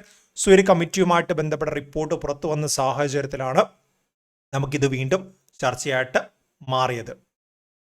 ഇനി എന്താണ് വൺ നാഷൻ വൺ എലക്ഷൻ എന്ന് ചോദിച്ചാൽ ഇതൊരു പുതിയ സംഭവമൊന്നുമല്ല. അതായത് മുൻപും നമ്മുടെ സ്വതന്ത്ര ഭാരതത്തിൽ ആദ്യ കുറച്ച് കാലഘട്ടങ്ങളിൽ ഉണ്ടായിരുന്നൊരു ടൈപ്പ് ഓഫ് എലക്ഷനാണിത്. അല്ലെങ്കിൽ നമ്മുടെ ഇന്ത്യ മുഴുവൻ ഒരൊറ്റ ഇലക്ഷൻ, ഇന്ത്യ മുഴുവൻ ഒരൊറ്റ ഇലക്ഷൻ എന്ന് പറയുമ്പം നമ്മുടെ എല്ലാ സംസ്ഥാനങ്ങളിലും യൂണിയൻ ടെറിട്ടറിയിലും ഒരൊറ്റ ഡേറ്റിൽ ഒരേ സമയത്ത് ഇലക്ഷൻ നടക്കുന്നു എന്നല്ല. അതായത് നമ്മുടെ ലോക്സഭ, അതുപോലെ തന്നെ സംസ്ഥാന നിയമസഭ, ഇത്തരത്തിൽ ഇലക്ഷനൊക്കെ വരുന്നുണ്ട് അല്ലേ. അതുപോലെ പഞ്ചായത്ത്, മുനിസിപ്പാലിറ്റി, ഇത് ഒരുമിച്ച് ഒരേ വർഷം നടത്തുക. ഇതാണ് വൺ നാഷൻ വൺ എലക്ഷൻ എന്ന് പറയുന്ന കൺസെപ്റ്റ് കൊണ്ട് നമ്മൾ ലക്ഷ്യം വെക്കുന്നത്. ആക്ച്വലി 1952, 57, 62, 67 കാലഘട്ടത്തിലൊക്കെ എന്താണ് ഈ ഒരു സമ്പ്രദായമായിരുന്നു നമ്മൾ ഫോളോ ചെയ്യേണ്ടായിരുന്നത്. ബട്ട് അവിടെ വരുന്ന പ്രശ്നം എന്താണെന്ന് ചോദിച്ചാൽ, ഫോർ എക്സാമ്പിൾ ഇപ്പം 1952 1952 എന്താണ് ഇപ്പം നമ്മുടെ ലോക്സഭാ ഇലക്ഷൻ, സംസ്ഥാന നിയമസഭാ ഇലക്ഷൻ, അതൊക്കെ എന്താണ് ആ ഒരു വർഷം തന്നെ സൈമൾട്ടേനിയസ് ആയിട്ട് കണ്ടക്ട് ചെയ്തു എന്നിരിക്കട്ടെ. ആ ഒരു മന്ത്രിസഭകൾ എന്താണ് ഇപ്പം ലോക്സഭയായാലും സംസ്ഥാന നിയമസഭകളിലായാലും അവിടെയൊക്കെ ഈ ഒരു 52 തൊട്ടിട്ട് 5 വർഷമാണെങ്കിൽ 1957 വരെ തുടർച്ചയായിട്ട് ഇതിങ്ങനെ പോയിക്കൊണ്ടിരിക്കും അല്ലേ. 57 വരെ തുടർച്ചയായിട്ട് പോയിക്കൊണ്ടിരിക്കും. എന്നിട്ട് എന്താണ് 1957 നെക്സ്റ്റ് ഇലക്ഷൻ വന്നു. സോ ഇവിടെയുള്ള പ്രശ്നം എന്താണെന്ന് വെച്ചാൽ, പലപ്പോഴും നമ്മൾ കേൾക്കുന്ന കാര്യമാണ് ഡിസല്യൂഷൻ അല്ലേ. രാജ്യസഭയ്ക്ക് ഡിസല്യൂഷൻ ഉണ്ടാവില്ല, ബട്ട് ലോക്സഭയും സംസ്ഥാന നിയമസഭകളും എന്താണ് ഡിസല്യൂഷൻ സംഭവിക്കാം. അവിടെ ഏതെങ്കിലും രീതിയിലുള്ള പ്രശ്നങ്ങൾ വന്നാൽ ഡിസല്യൂഷൻ സംഭവിക്കാം, അവിശ്വാസ പ്രമേയം പോലുള്ള കാര്യങ്ങൾ വരാം. സോ അത്തരത്തിൽ അല്ലെങ്കിൽ എന്താണ് പ്രസിഡന്റ് ഒരു റൂളും കാര്യങ്ങൾ വരാം. അങ്ങനെ 1957 ഈ പറയുന്ന സൈമൾട്ടേനിയസ് ആയിട്ട് ഇലക്ഷൻ നടത്തിയിട്ട് 1959 ആയപ്പോൾ നമ്മുടെ കേരളത്തിൽ എന്താണ്, നമ്മുടെ കേരളത്തിൽ പ്രസിഡന്റ് റൂൾ വന്നു അല്ലേ. കേരളത്തിൽ എന്താണ് പ്രസിഡന്റ് ഭരണ സംവിധാനങ്ങൾ വരികയും ആദ്യത്തെ മന്ത്രിസഭ എന്താണ് അട്ടിമറിക്കപ്പെട്ടു എന്നൊക്കെ പറഞ്ഞിട്ട് ന്യൂസൊക്കെ നമ്മൾ അന്ന് കണ്ടിട്ടുണ്ടായിരുന്നു. അന്ന് കണ്ടുവന്നില്ല, പഠിച്ചിട്ടുണ്ട് നമ്മൾ ആ ഒരു കാര്യങ്ങൾ. സോ 1959 എന്താണ് കേരളത്തിൽ ഈ പറയുന്ന റിഥം ബ്രേക്ക് ആയല്ലേ. സോ ആലോചിച്ച് നോക്കണം നിങ്ങൾ, 1952, 57 കാലഘട്ടം വരെ എന്താണ് ഒരേ രീതിയിൽ ഇലക്ഷൻ സംസ്ഥാന നിയമസഭകളിലും അതുപോലെ തന്നെ ലോക്സഭയിലും നടന്നു. അത് 57 തുടർന്നു. 59 ആയപ്പോൾ കേരളത്തിൽ മാറി വന്നു, അല്ലെങ്കിൽ കേരളത്തിൽ എന്താണ് പുതിയ സർക്കാർ അധികാരത്തിൽ വന്നു. സോ 59 അധികാരത്തിൽ വരുമ്പം 59 + 5 64 വരെ വരും അല്ലേ. അപ്പോൾ 62 അവസാനിക്കേണ്ടത് 64 വരെ നീണ്ടു പോകുന്നു നമുക്ക് കാണാൻ വേണ്ടി സാധിക്കും. ഇത് മാത്രമല്ല, പിന്നീട് 1968, 69 കാലഘട്ടത്തിലൊക്കെ എന്താണ് ലോക്സഭയിൽ പ്രീമച്വർ ഡിസല്യൂഷൻ സംഭവിക്കുകയും ചെയ്തു. പ്രീമച്വർ ഡിസല്യൂഷൻ എന്ന് പറയുമ്പോൾ 5 വർഷത്തിന് മുൻപ് ലോക്സഭ എന്തെങ്കിലും കാരണത്താൽ പിരിച്ചുവിടേണ്ടതായിട്ട് വരുന്നു. സോ ആ ഒരു റിഥം എന്താണ് നഷ്ടമാവും അല്ലേ. സോ അങ്ങനെ നഷ്ടമാവുന്ന സമയത്ത് എന്താണ് ഈ പറയുന്നത് പോലെ എല്ലാ പ്രദേശങ്ങളിലും ഒരേ സമയത്ത് നമുക്ക് ഇലക്ഷൻ കണ്ടക്ട് ചെയ്യാൻ വേണ്ടി സാധിക്കത്തില്ല. 1959 പുതിയ മന്ത്രിസഭ കേരളത്തിൽ വന്നു. അതിൻ്റെ കാലാവധി 1964 വരെ. ലോക്സഭ ഇലക്ഷൻ എന്താണ് 1962 നടത്തണം അല്ലേ. സോ ഇത് ഒന്നിച്ച് നടത്തുക എന്ന് പറയുന്നത് പോസിബിൾ ആയിരുന്നില്ല. ബട്ട് അതെങ്ങനെ ഇത്തരത്തിലുള്ള പ്രശ്നങ്ങൾ ഇനി വീണ്ടും വന്നു കഴിഞ്ഞാൽ അതെങ്ങനെ പരിഹരിക്കാം തുടങ്ങിയ കാര്യങ്ങളൊക്കെ പറയുന്നുണ്ട്. നെക്സ്റ്റ് ഇലക്ഷൻ ഓൺവേർഡ്സ് ഈ ഒരു കാര്യങ്ങൾ കൊണ്ടുവരണം എന്നൊക്കെ അവർ തീരുമാനം എടുത്തിട്ടുണ്ട്, അല്ലെങ്കിൽ അതുമായിട്ട് ബന്ധപ്പെട്ട ചർച്ചകൾ നടക്കുന്നുണ്ട്. ഇതിനെ അംഗീകരിച്ചിട്ട് പ്രതികൂലമായിട്ട് പറഞ്ഞിട്ടും ആളുകൾ മുന്നോട്ട് വരുന്നുണ്ട്. 2028 ഇലക്ഷൻ ഓൺവേർഡ്സ് ഈ ഒരു കാര്യങ്ങൾ, അല്ലെങ്കിൽ ഇനി വരാൻ വേണ്ടി പോകുന്ന ഇലക്ഷനുമായിട്ട് ബന്ധപ്പെട്ട് 2029 ഒക്കെ ആ ഒരു സമയവുമായിട്ട് ബന്ധപ്പെട്ട് ഇത് കൊണ്ടുവരണം എന്ന രീതിയിൽ കാര്യങ്ങൾ പറയുന്നുണ്ട്. സോ ഒരു ആരംഭം തുടങ്ങിക്കഴിഞ്ഞാൽ, അല്ലെങ്കിൽ ആ രീതിയിൽ വന്നു കഴിഞ്ഞാൽ, ഇത്തരത്തിലുള്ള ഡിസല്യൂഷൻ സംഭവിച്ചു കഴിഞ്ഞാലും നമ്മൾ പോകുന്ന ഒരു പാറ്റേണിന് മാറ്റം ഉണ്ടാവത്തില്ല. ഫോർ എക്സാമ്പിൾ ഇപ്പം 2029 ഇത് ആരംഭിക്കുന്നെങ്കിൽ ആ ഒരു സൈക്കിള് 2034 വരെ വരും അല്ലേ. പിന്നെ 2039 വരെ വരും. സോ ഇതിനിടയിൽ എന്ത് സംഭവിച്ചു കഴിഞ്ഞാലും, ഫോർ എക്സാമ്പിൾ കേരളത്തിൽ ഈ പറഞ്ഞതുപോലെ തന്നെ 2029 വന്ന മന്ത്രിസഭ 2032 അവസാനിച്ചു കഴിഞ്ഞാൽ പിന്നെ വരുന്ന മന്ത്രിസഭ ഉണ്ടല്ലോ, അതിൻ്റെ കാലാവധി 3 വർഷം മാത്രമായിരിക്കും. ആ രീതിയിലാണ് തീരുമാനം അവർ നിലവിൽ എടുത്തിട്ടുള്ളത്. അങ്ങനെ ഒരുപാട് കാര്യങ്ങൾ ആ ഒരു റിപ്പോർട്ടുമായിട്ട് ബന്ധപ്പെട്ട് നിങ്ങൾ വായിക്കുകയാണെങ്കിൽ മനസ്സിലാക്കാൻ വേണ്ടി സാധിക്കും. ഞാൻ വളരെ ഡീറ്റെയിൽ ആയിട്ടൊന്നും പോകുന്നില്ല, പ്രധാനപ്പെട്ട കുറച്ച് കാര്യങ്ങൾ പറഞ്ഞിട്ടുണ്ട്. എന്തെങ്കിലും ഡൗട്ട് ഉണ്ടെങ്കിൽ നിങ്ങളൊന്ന് ഗ്രൂപ്പിലായിട്ടും കമൻറ്റൊക്കെ ആയിട്ടൊന്ന് ചോദിച്ചാൽ മതി. The union cabinet has accepted the recommendation of Ramnath Kovind led high level committee on one nation one election. അതും ചോദ്യം വരാം. വൺ നാഷൻ വൺ ഇലക്ഷനുമായിട്ട് ബന്ധപ്പെട്ട ആ ഒരു ഹൈ ലെവൽ കമ്മിറ്റിയുടെ തലവൻ ആരായിരുന്നു എന്ന് ചോദ്യം വരാം. ആരാണ്? രാംനാഥ് കോവിന്ദാണ്. One nation one election means holding election to the house of people, അതായത് ലോക്സഭ അല്ലേ. അതുപോലെ all state legislative assemblies and local bodies. Local body എന്ന് പറയുമ്പോൾ പഞ്ചായത്ത്, മുനിസിപ്പാലിറ്റീസ്, അതൊക്കെ എന്താണ് ഒന്നിച്ച് നടത്തുക എന്ന് പറയുമ്പോൾ ഒരേ ദിവസം നടത്തുക എന്നല്ല. Simultaneous election do not mean that voting across the country for all election need to be happen in a single day. അത് അത്രത്തോളം പോസിബിൾ അല്ലാത്ത കാര്യം കൂടിയാണല്ലേ. The committee has envisage simultaneous Lok Sabha and state assembly election as a first step followed by municipal and panchayat polls within 100 days of the general election. ഈ general ഇലക്ഷന് ശേഷം panchayat municipality elections 100 ദിവസം അല്ലെങ്കിൽ 3-4 മാസത്തിനുള്ളിൽ നടത്തണമെന്ന തീരുമാനവും എടുത്തിട്ടുണ്ട് നിലവിൽ. ബട്ട് അത് അംഗീകരിക്കപ്പെട്ടില്ല. One election were conducted for the Lok Sabha and legislative assembly in 1952, 57, 62, 67. ഈ ഒരു കാലഘട്ടം നമ്മൾ പറഞ്ഞിട്ട് അതിനിടയിൽ 59 എന്താണ് കേരളത്തിൽ ഇത് ബ്രേക്കായി. The cycle was first broken in 1959 after the government of India invoked article 356 എന്താണ് സ്റ്റേറ്റ് എമർജൻസി ആണല്ലേ of the Indian constitution to dismiss then Kerala government. അതുകൂടെ ഓർത്ത് വെച്ചോളൂ. അതിനുശേഷം എന്താണ് നമ്മുടെ ലോക്സഭ പ്രീമേച്ചർ ഡിസൊല്യൂഷൻ സംഭവിച്ചു 1968-69. ഇനി ഈ പറയുന്ന വൺ നാഷൻ വൺ ഇലക്ഷൻ വരണമെങ്കിൽ തീർച്ചയായിട്ടും നമ്മുടെ ഭരണഘടനയിൽ ഒരുപാട് ഭേദഗതികൾ നമുക്ക് അല്ലെങ്കിൽ അമെൻമെൻറ്റ് നമുക്ക് കൊണ്ടുവരേണ്ടതായിട്ട് വരും അല്ലേ. ഏതൊക്കെ ആർട്ടിക്കിൾ അമെൻഡ് ചെയ്യേണ്ടതായിട്ട് വരും? ആർട്ടിക്കിൾ 83 എന്തിനെ കുറിച്ചിട്ടാണ്? ഹൗസ് ഓഫ് പാർലമെൻറ്റിൻ്റെ ഡ്യൂറേഷനുമായിട്ട് ബന്ധപ്പെട്ട കാര്യങ്ങളല്ലേ, അതിൽ നമുക്ക് മാറ്റങ്ങൾ കൊണ്ടുവരണം. ഇനി ആർട്ടിക്കിൾ 85 ലോക്സഭ പ്രസിഡന്റ് ഡിസൊല്യൂഷൻ ചെയ്യുന്നതുമായിട്ട് ബന്ധപ്പെട്ട കാര്യങ്ങൾ മാറ്റം കൊണ്ടുവരണം. ഇനി സപ്പോസ് ഡിസൊല്യൂഷൻ സംഭവിച്ചാൽ നെക്സ്റ്റ് വരുന്ന സർക്കാരിൻ്റെ കാലാവധിയിലൊക്കെ മാറ്റങ്ങൾ വരും അല്ലേ. അതുപോലെ ആർട്ടിക്കിൾ 172 എന്താണ് സ്റ്റേറ്റ് ലെജിസ്ലേഷനുമായിട്ട് ബന്ധപ്പെട്ട കാലാവധി. 174 സ്റ്റേറ്റ് ലെജിസ്ലേഷൻ്റെ ഡിസൊല്യൂഷനുമായിട്ട് ബന്ധപ്പെട്ട കാര്യങ്ങൾ. ആർട്ടിക്കിൾ 356 വെച്ചിട്ടായിരുന്നു കേരള ഗവൺമെൻറ്റൊക്കെ അന്ന് പിരിച്ചുവിട്ടുണ്ടായിരുന്നല്ലേ. സോ അതിൽ മാറ്റങ്ങൾ കൊണ്ടുവരണം. ഇങ്ങനെ ഒരുപാട് അമെൻമെൻറ്റ്സ് ചെയ്യേണ്ടതായിട്ട് വരുമെങ്കിൽ മാത്രമേ വൺ നാഷൻ വൺ ഇലക്ഷൻ പ്രാവർത്തികം ആവത്തുള്ളൂ. ജസ്റ്റ് ആ ഒരു കാര്യങ്ങൾ പറഞ്ഞു എന്ന് മാത്രമേ ഉള്ളൂ. ഓക്കെ, നെക്സ്റ്റ് എന്താണ് 2026 കോമൺവെൽത്ത് ഗെയിംസ്. സോ PSCക്ക് ഇഷ്ടപ്പെട്ട കാര്യമാണ് ഇത്തരത്തിൽ ഒളിമ്പിക്സ്, അതുപോലെ തന്നെ Paralympics, Commonwealth games, Asian games, അതിനൊക്കെ അപ്കമിങ് ആയുള്ള വെന്യൂസ്. 2026 അടുത്ത കോമൺവെൽത്ത് ഗെയിംസ് നടക്കാൻ വേണ്ടി പോകുന്നത്. ഓക്കെ, റീസെൻ്റ് ആയിട്ട് ബിർമിംഗ്ഹാമിൽ വെച്ച് നടന്ന ആ ഒരു കോമൺവെൽത്ത് ഗെയിംസ് ഒക്കെ നമുക്കറിയാം അല്ലേ, അതൊക്കെ നമ്മൾ വായിച്ചിട്ടുണ്ട്. സോ ഇനി 2026 നടക്കാൻ വേണ്ടി പോകുന്ന എവിടെ വെച്ചിട്ടാണ്? അത് ഗ്ലാസ്ഗോയിൽ വെച്ചിട്ടാണ്. ഓക്കെ, സ്കോട്ട്ലാൻഡിലെ ഗ്ലാസ്ഗോയിൽ വെച്ചിട്ടാണ് നടക്കാൻ വേണ്ടി പോകുന്നത്. നമ്മളോട് സിമ്പിളി വെന്യൂ ചോദിച്ചിട്ടാണ് പലപ്പോഴും PSC ക്വസ്റ്റ്യൻസ് ഇടാറുള്ളത്. സോ ആ രീതിയിൽ തന്നെ നമുക്ക് വെന്യൂ പ്രതീക്ഷിക്കാം. ഇനി വെന്യൂ മാത്രമല്ല, സ്പോർട്സ് ഫാക്റ്റുമായിട്ട് ബന്ധപ്പെട്ട മറ്റു കാര്യങ്ങൾ കൂടെ നമുക്കൊന്ന് പരിശോധിക്കാം. The 2026 Commonwealth games officially known as 23rd Commonwealth games and Glasgow 2026. പലപ്പോഴും നമ്മളെന്താണ് ആ ഒരു സിറ്റിയുമായിട്ട് ബന്ധപ്പെട്ട് വിളിക്കാറുണ്ടല്ലേ. ഇപ്പോൾ 2024 ഒളിമ്പിക്സ്, പാരീസ് ഒളിമ്പിക്സ് ഒന്നും നമ്മൾ വിളിക്കാറില്ലേ, അതുപോലെ തന്നെ ഗ്ലാസ്ഗോ 2026 എന്ന രീതിയിൽ നമ്മൾ വിളിക്കും. അല്ലെങ്കിൽ 23ാമത്തെ കോമൺവെൽത്ത് ഗെയിംസ് എന്നും ചോദ്യം വരാം. Is a planned multi sport event schedule from 23rd July to 2nd August 2026 to be host in Glasgow for members of commonwealth of nation. ഈ പറയുന്ന കോമൺവെൽത്ത് അംഗരാജ്യങ്ങൾ ഉണ്ടാവുമല്ലോ, നമ്മുടെ ഇന്ത്യയൊക്കെ അതിൻ്റെ ഭാഗമാണല്ലേ. സോ ഓരോ അംഗരാജ്യങ്ങൾക്ക് വേണ്ടിയിട്ടൊരു ഒളിമ്പിക്സ് കഴിഞ്ഞാൽ വളരെ പ്രധാനപ്പെട്ട ഒരു ഇവന്റ് എന്ന രീതിയിലാണ് കോമൺവെൽത്ത് ഗെയിംസ് നടക്കുന്നത്. ഇതുമായിട്ട് ബന്ധപ്പെട്ട സ്പോർട്സ് ഫാക്റ്റിൽ ഞാൻ തന്നെ സെപ്പറേറ്റ് ആയിട്ടുള്ള കാര്യങ്ങൾ നിങ്ങളെ പഠിപ്പിച്ചു തന്നിട്ടുണ്ട്. സോ അത് പരീക്ഷയ്ക്ക് വരുന്ന ഒരുപാട് കാര്യങ്ങൾ നമ്മൾ അവിടെ പറഞ്ഞിട്ടുണ്ട്.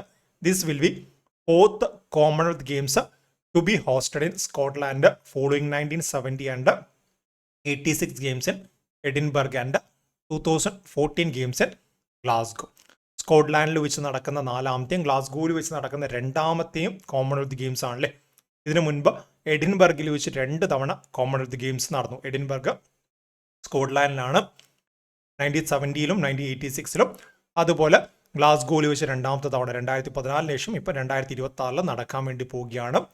അപ്പോൾ sometime the games were without a host after Australian state Victoria withdrew having initially been announced as a host in April 2022. മുൻപ് നമ്മുടെ PSC കണ്ടൊരു ചോദ്യമായിരുന്നു. 2020 ടോക്കിയോ ഒളിമ്പിക്സ് ആദ്യം നടക്കാനിരുന്ന വെന്യൂ ഏതായിരുന്നു എന്ന രീതിയിൽ ചോദിച്ചിട്ടുണ്ടായിരുന്നു അല്ലേ. അത് ടോക്കിയോ തന്നെയായിരുന്നു, മാറ്റമില്ല. ബട്ട് ഇവിടെ അങ്ങനെ ഒരു ചോദ്യം വന്നാൽ ഓക്കെ, ഇവിടെ 2026 കോമൺവെൽത്ത് ഗെയിംസ് ആദ്യം നടക്കാനിരുന്ന വെന്യൂ ഏതായിരുന്നു എന്ന രീതിയിൽ വീണ്ടും അവർ ചോദ്യം ഇത്തരത്തിലൊന്ന് റിപ്പീറ്റ് ചെയ്തിട്ടുണ്ടെങ്കിൽ അവിടെ ഓപ്ഷൻ എ ഗ്ലാസ്ഗോ കൊടുത്ത ഗ്ലാസ്ഗോ എടുക്കരുത്. ഉത്തരം എന്താണ്? ഓസ്ട്രേലിയൻ സ്റ്റേറ്റ് ആയുള്ള വിക്ടോറിയയിലായിരുന്നു. വിക്ടോറിയയിൽ എന്താണ് അവർക്ക് വരാനിരിക്കുന്ന മറ്റ് ഇവൻസുമായിട്ട് ബന്ധപ്പെട്ടും ഇതൊക്കെ എല്ലാം കൂടെ ചേർത്ത് നോക്കുമ്പം അവരുടെ കയ്യിലുള്ള ഫണ്ട് തികയത്തില്ലെന്ന് പറഞ്ഞിട്ടാണ് അവർ പിന്മാറിയത്. 2023 ജൂലൈ 18 എന്താണ് അവർ കോമൺവെൽത്ത് ഗെയിംസിന് ആതിഥേയത്വം വഹിക്കുന്നില്ലെന്ന് പറഞ്ഞിട്ട് പിന്മാറുകയും അങ്ങനെയാണ് ഗ്ലാസ്ഗോ മുന്നോട്ടേക്ക് വന്നത്. ഓസ്ട്രേലിയ ഒരുപാട് തവണ കോമൺവെൽത്ത് ഗെയിംസിന് ആതിഥേയത്വം വഹിച്ചിട്ടുണ്ട്, 5 തവണ, 6ാമത്തെ തവണ ആതിഥേയത്വം വഹിക്കേണ്ടതായിരുന്നു. ബട്ട് എന്താണ് അൺഫോർച്ചുനേറ്റ്ലി അവർ പിന്മാറി. Australia has hosted the Commonwealth games 5 times, 1938, 62, 1982, 2006, 2018 5 തവണയായിട്ട് അവർ ആതിഥേയത്വം വഹിച്ചിട്ടുണ്ട്. അതുകൂടെ ഒന്ന് ഓർത്ത് വെച്ചോളൂ. പരീക്ഷയ്ക്ക് ഓൾറെഡി വന്ന കാര്യമാണ്. 22ാമത്തെ അല്ലെങ്കിൽ കഴിഞ്ഞ കോമൺവെൽത്ത് ഗെയിംസ് എവിടെ വെച്ച് നടന്നു എന്ന് ചോദിച്ചിട്ടുണ്ടല്ലേ, ബിർമിംഗ്ഹാമിൽ വെച്ചിട്ടാണ്. ഓൾറെഡി വന്ന കാര്യമാണ്, നിങ്ങൾക്ക് അറിയുന്ന കാര്യമാണ്. ജസ്റ്റ് അവിടെ നിന്ന് ഓർത്തു വെച്ചാൽ മതി. നെക്സ്റ്റ് എന്താണ്? Manu Bhaker appointed brand ambassador for ministry of port, shipping and waterway. നമ്മുടെ ഒരു മിനിസ്ട്രിയുടെ ബ്രാൻഡ് അംബാസഡറായിട്ട് വളരെ പ്രധാനപ്പെട്ടൊരു ഐക്കൺ താരം വന്നു, അല്ലെ സ്പോർട്ട് ഐക്കൺ വന്നു. സോ മനു ബേക്കർ എന്ന് പറയുന്ന പേര് നമ്മുടെ ഒട്ടുമിക്ക ഇന്ത്യക്കാർക്കൊക്കെ ഇപ്പോൾ പരിചിതമാണ്. ആരാണ് മനു ബേക്കർ? ഒളിമ്പിക്സിൽ ആദ്യമായിട്ടൊരു ബ്രോൺസ് മെഡൽ നേടിയ, അല്ലെങ്കിൽ ഷൂട്ടിങ്ങിൽ, ഒളിമ്പിക് ഷൂട്ടിങ്ങിൽ ആദ്യമായിട്ടൊരു ബ്രോൺസ് മെഡൽ നേടിയ ഇന്ത്യൻ വനിതയാണല്ലേ. സോ ആ വനിത എന്താണ്? നമ്മുടെ ministry of port, shipping and വാട്ടർവേസിൻ്റെ ബ്രാൻഡ് അംബാസഡറായിട്ട് തിരഞ്ഞെടുക്കപ്പെട്ടു. ആ രീതിയിൽ ആ ഒരു പേരെന്ന് പഠിച്ചു വെച്ചു. Manu Bhaker was appointed as the brand ambassador for ministry of ports, shipping and waterways. ഇനി മിനിസ്റ്റേഴ്സ് ചോദിക്കാറില്ലേ, നമ്മുടെ ക്യാബിനറ്റ് മിനിസ്റ്റേഴ്സ്. അത്തരത്തിൽ union minister of ports, shipping and waterways ആരാണെന്ന് ചോദിച്ചാൽ അത് സർബാനന്ദ സോണോവാൾ ആണെന്ന് നമുക്ക് പറയാൻ വേണ്ടി സാധിക്കണം. The announcement was made by union minister Sarbananda Sonowal in Chennai, Tamil Nadu. അവിടെ വെച്ച് നടന്ന ഒരു ഇവന്റിലാണ് ഈ ഒരു പ്രഖ്യാപനം വന്നത്. She became the first Indian woman to win Olympic shooting medal. ഇന്ത്യക്ക് വേണ്ടിയിട്ട് ഒളിമ്പിക് ഷൂട്ടിങ്ങിൽ ആദ്യമായിട്ടൊരു മെഡൽ നേടിയ താരം കൂടിയാണ് Manu Bhaker. Let she won another bronze and became the first Indian woman to win 2 medal in an Olympics. ഒരു സിംഗിൾ ഒളിമ്പിക്സിൽ, മൊത്തം ഒളിമ്പിക്സിൽ 2 മെഡൽ നേടിയതെന്നല്ല. അത് പി വി സിന്ധു ഒക്കെ നേടിയിട്ടുണ്ട്. പി വി സിന്ധു പാരീസിലല്ലാതെ അതിന് മുന്നേ നടന്ന 2 ടോക്കിയോ ഒളിമ്പിക്സിലും അതിന് മുന്നത്തെ ഒളിമ്പിക്സിലും എന്താണ് റിയോ ഒളിമ്പിക്സിലും മെഡൽ നേടിയിട്ടുണ്ട്. അതല്ലാതെ സിംഗിൾ എഡിഷനിൽ 2 മെഡൽ നേടുന്ന ആദ്യത്തെ ഇന്ത്യൻ വനിതയായിട്ട് മനു ബേക്കർ മാറിയിട്ടുണ്ട്. Alongside with Manu Bhaker, lieutenant commander Vartika Joshi, the first female skipper of the Indian crew of INSV Tarini, and Sonali Banerjee, the first female marine engineer in the history of Indian Mercantile Marine, were honored at the ceremony. വാർത്തിക ജോഷിയുടെ പേരും സൊണാലി ബാനർജിയുടെ പേരും അവരുടെ പ്രത്യേകത കൂടെ അവിടെ നിന്ന് ഓർത്തു വെച്ചുള്ളൂ. ചിലപ്പോൾ അവരുമായിട്ട് ബന്ധപ്പെട്ട ചോദ്യങ്ങൾ നമുക്ക് വന്നേക്കാം, അതുകൂടെ അവിടെ നിന്ന് ഓർത്തു വയ്ക്കണം. നെക്സ്റ്റ് കറണ്ട് അഫയർ എന്താണ്? Best tourism village award 2024, 2024 best tourism village award പ്രഖ്യാപിച്ചു അല്ലേ. സോ കേരളത്തിൻ്റെ പോയിന്റ് ഓഫ് വ്യൂ നമ്മൾ നോക്കുന്ന സമയത്ത് ഇതിൽ കേരളവുമായിട്ട് ബന്ധപ്പെട്ട ഏതെങ്കിലും പ്രദേശങ്ങൾക്ക് അവാർഡ് ലഭിച്ചിട്ടുണ്ടെങ്കിൽ അത് നമ്മളോട് ചോദ്യമായിട്ട് വരാറുണ്ടല്ലേ. സോ അങ്ങനെ 2 പ്രദേശങ്ങൾ വരുന്നുണ്ട്. അതിനു മുൻപ് ആദ്യം നമുക്ക് ഈ ഒരു ടൂറിസം വില്ലേജ് അവാർഡുമായിട്ട് ബന്ധപ്പെട്ട കാര്യങ്ങൾ നമുക്ക് ചോദിക്കാം. ഈ ഒരു അവാർഡ് നൽകുന്നത് വേൾഡ് ടൂറിസം ഡേക്കാണ്. 1 മാർക്ക് ചോദ്യം വരാം അല്ലേ. എന്നാണ് വേൾഡ് ടൂറിസം ഡേ എന്ന രീതിയിൽ നമുക്ക് 1 മാർക്കിന് ചോദ്യം വരാം. Ministry of tourism, government of India announced winners of best tourism village 2024 on September 27, 2024 on the occasion of world tourism day. So ഒരു ഫാക്റ്റ് ആണല്ലോ, എന്നാണ് വേൾഡ് ടൂറിസം ഡേ? സെപ്റ്റംബർ 27 ആരാണ് നമ്മുടെ യൂണിയൻ ക്യാബിനറ്റുമായിട്ട് ബന്ധപ്പെട്ട ടൂറിസം മിനിസ്റ്റർ എന്ന് ചോദിച്ചാൽ ഗജേന്ദ്ര സിംഗ് ഷെഖാവത്താണ്. അതുകൂടെ നമുക്ക് പറയാൻ വേണ്ടി പറ്റത്തില്ല. ഗജേന്ദ്ര സിംഗ് ഷെഖാവത്താണ്. In the second edition of the best tourism village competition a total of 991 applications were received from 30 states and union territory of which 36 villages were recognized as the winners across 8 categories. അതായത് നമ്മുടെ വിവിധ സംസ്ഥാനങ്ങളും union ടെറിട്ടറിയുമായിട്ട് ബന്ധപ്പെട്ട 991 application വന്നിട്ട് അതിൽ 36 എണ്ണമാണ് 8 categories തിരഞ്ഞെടുത്തത്. ഏതൊക്കെയാണ് ആ കാറ്റഗറീസ്? ഒന്ന് അഡ്വഞ്ചർ ടൂറിസം, മറ്റൊന്ന് agri tourism, community based tourism, craft heritage responsible tourism, spiritual and wellness vibrant village. ഇങ്ങനെ 8 കാറ്റഗറിയാണ് വന്നത്.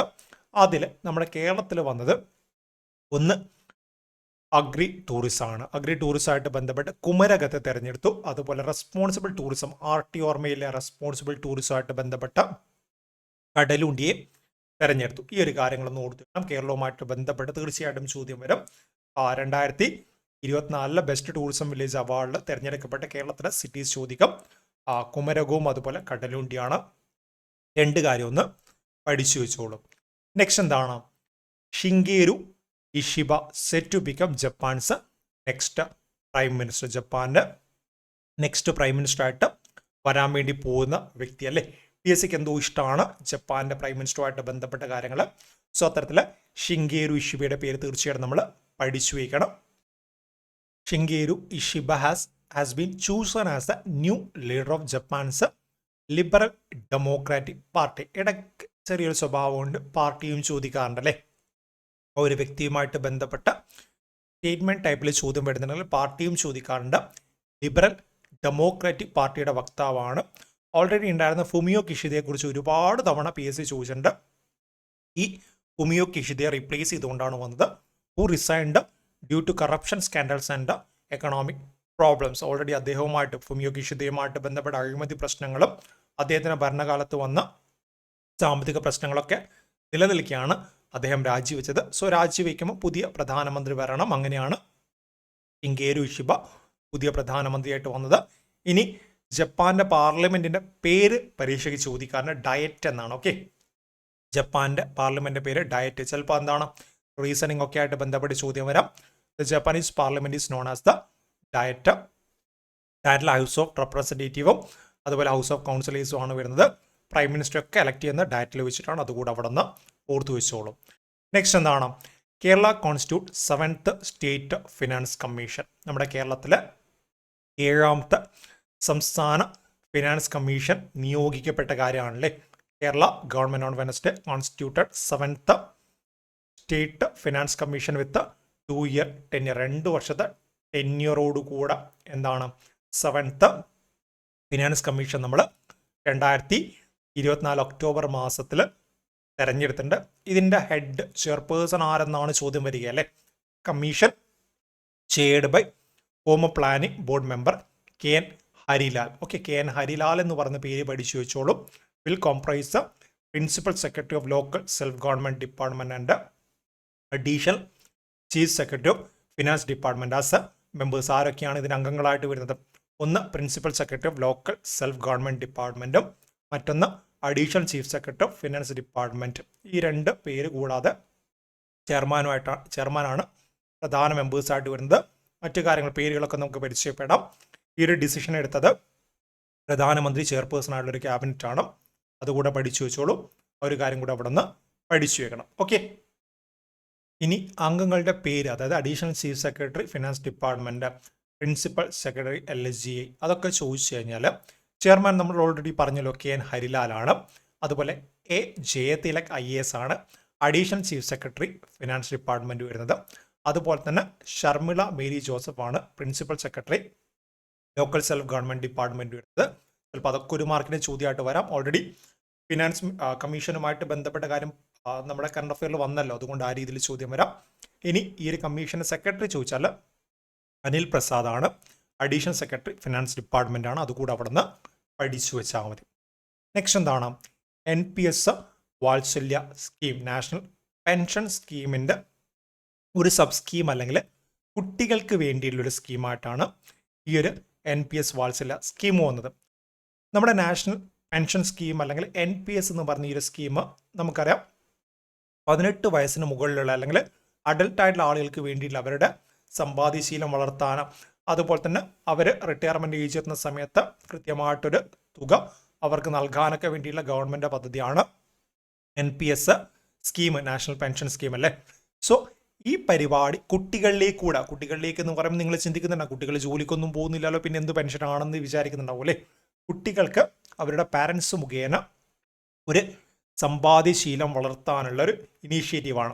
കുട്ടികൾക്ക് 18 വയസ്സാവുന്നത് വരെ എന്താണ് പാരൻസ് ഇതുമായിട്ട് ബന്ധപ്പെട്ട് അവർക്കൊരു വർഷം ഒരു വർഷം മിനിമം 1000 രൂപ വെച്ചിട്ട് മുകളിലുള്ള എമൗണ്ട് അവർക്ക് ഡെപ്പോസിറ്റ് ചെയ്യാൻ വേണ്ടി പറ്റും.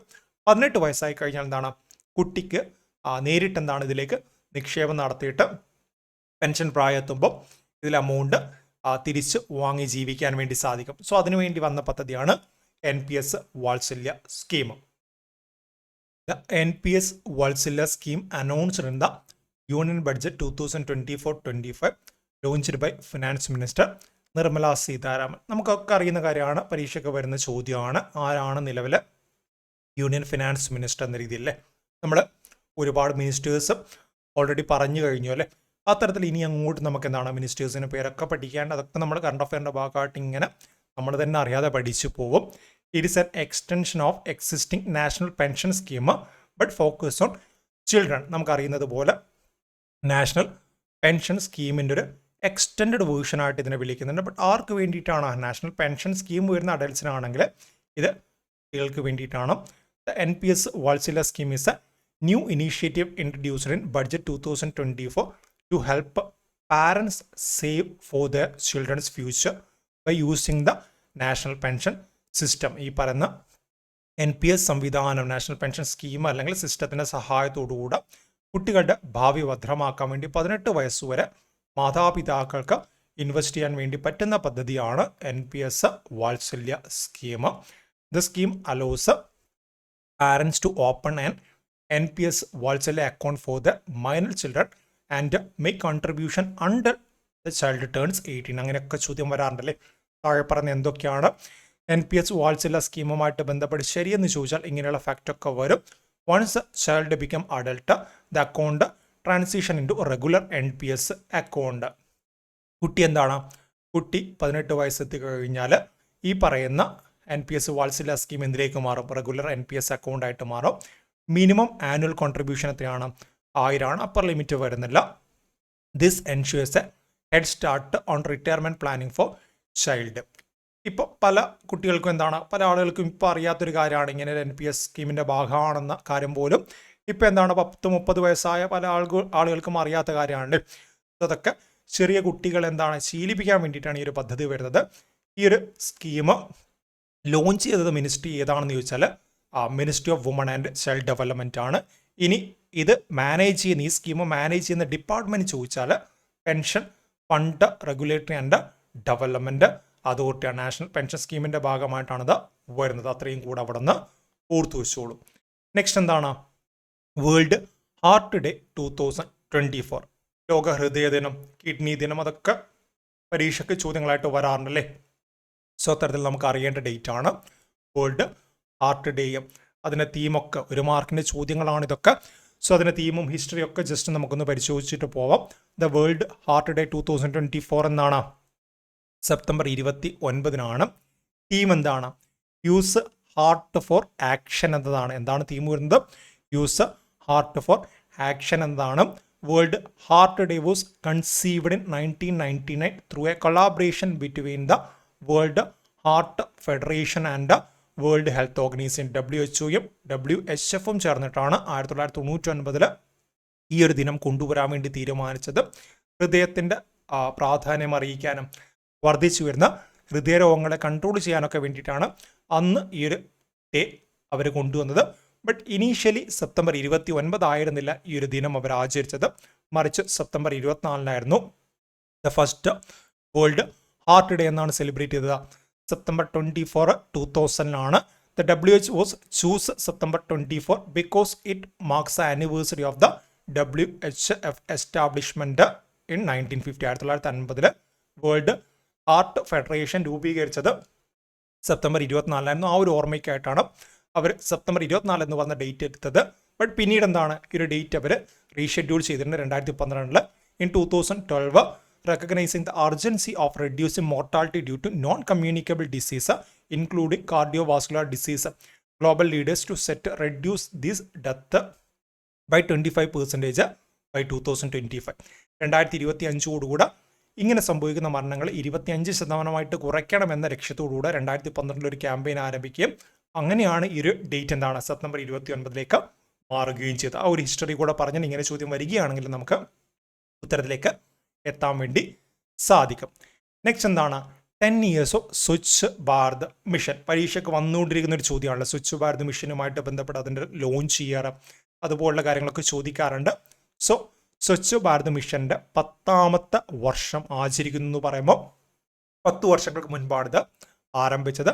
ഇപ്പൊ 2024 ആണെങ്കിൽ 2014 സ്വച്ഛ് ഭാരത് മിഷൻ ആരംഭിച്ചതെന്ന് നമുക്ക് മനസ്സിലാക്കാൻ വേണ്ടി സാധിക്കും അല്ലേ. Swachh Bharat mission marked it's 10th anniversary on 2nd October 2024. 2024 October 2-ാം തീയതി എന്താണ് അതിന്റെ 10ാമത്തെ ആനിവേഴ്സറി. ഒക്ടോബർ 2-ാം തീയതിയുടെ പ്രത്യേകത എന്താണ്? നമ്മുടെ മഹാത്മാ ഗാന്ധിയുടെ ജന്മദിനമാണ് ഒക്ടോബർ 2 അല്ലേ. സോ ഒരു ദിനത്തിലാണ് നമ്മൾ 2014 സ്വച്ഛ് ഭാരത് ദിനം ആദ്യമായിട്ട് ആചരിച്ചു തുടങ്ങിയത്.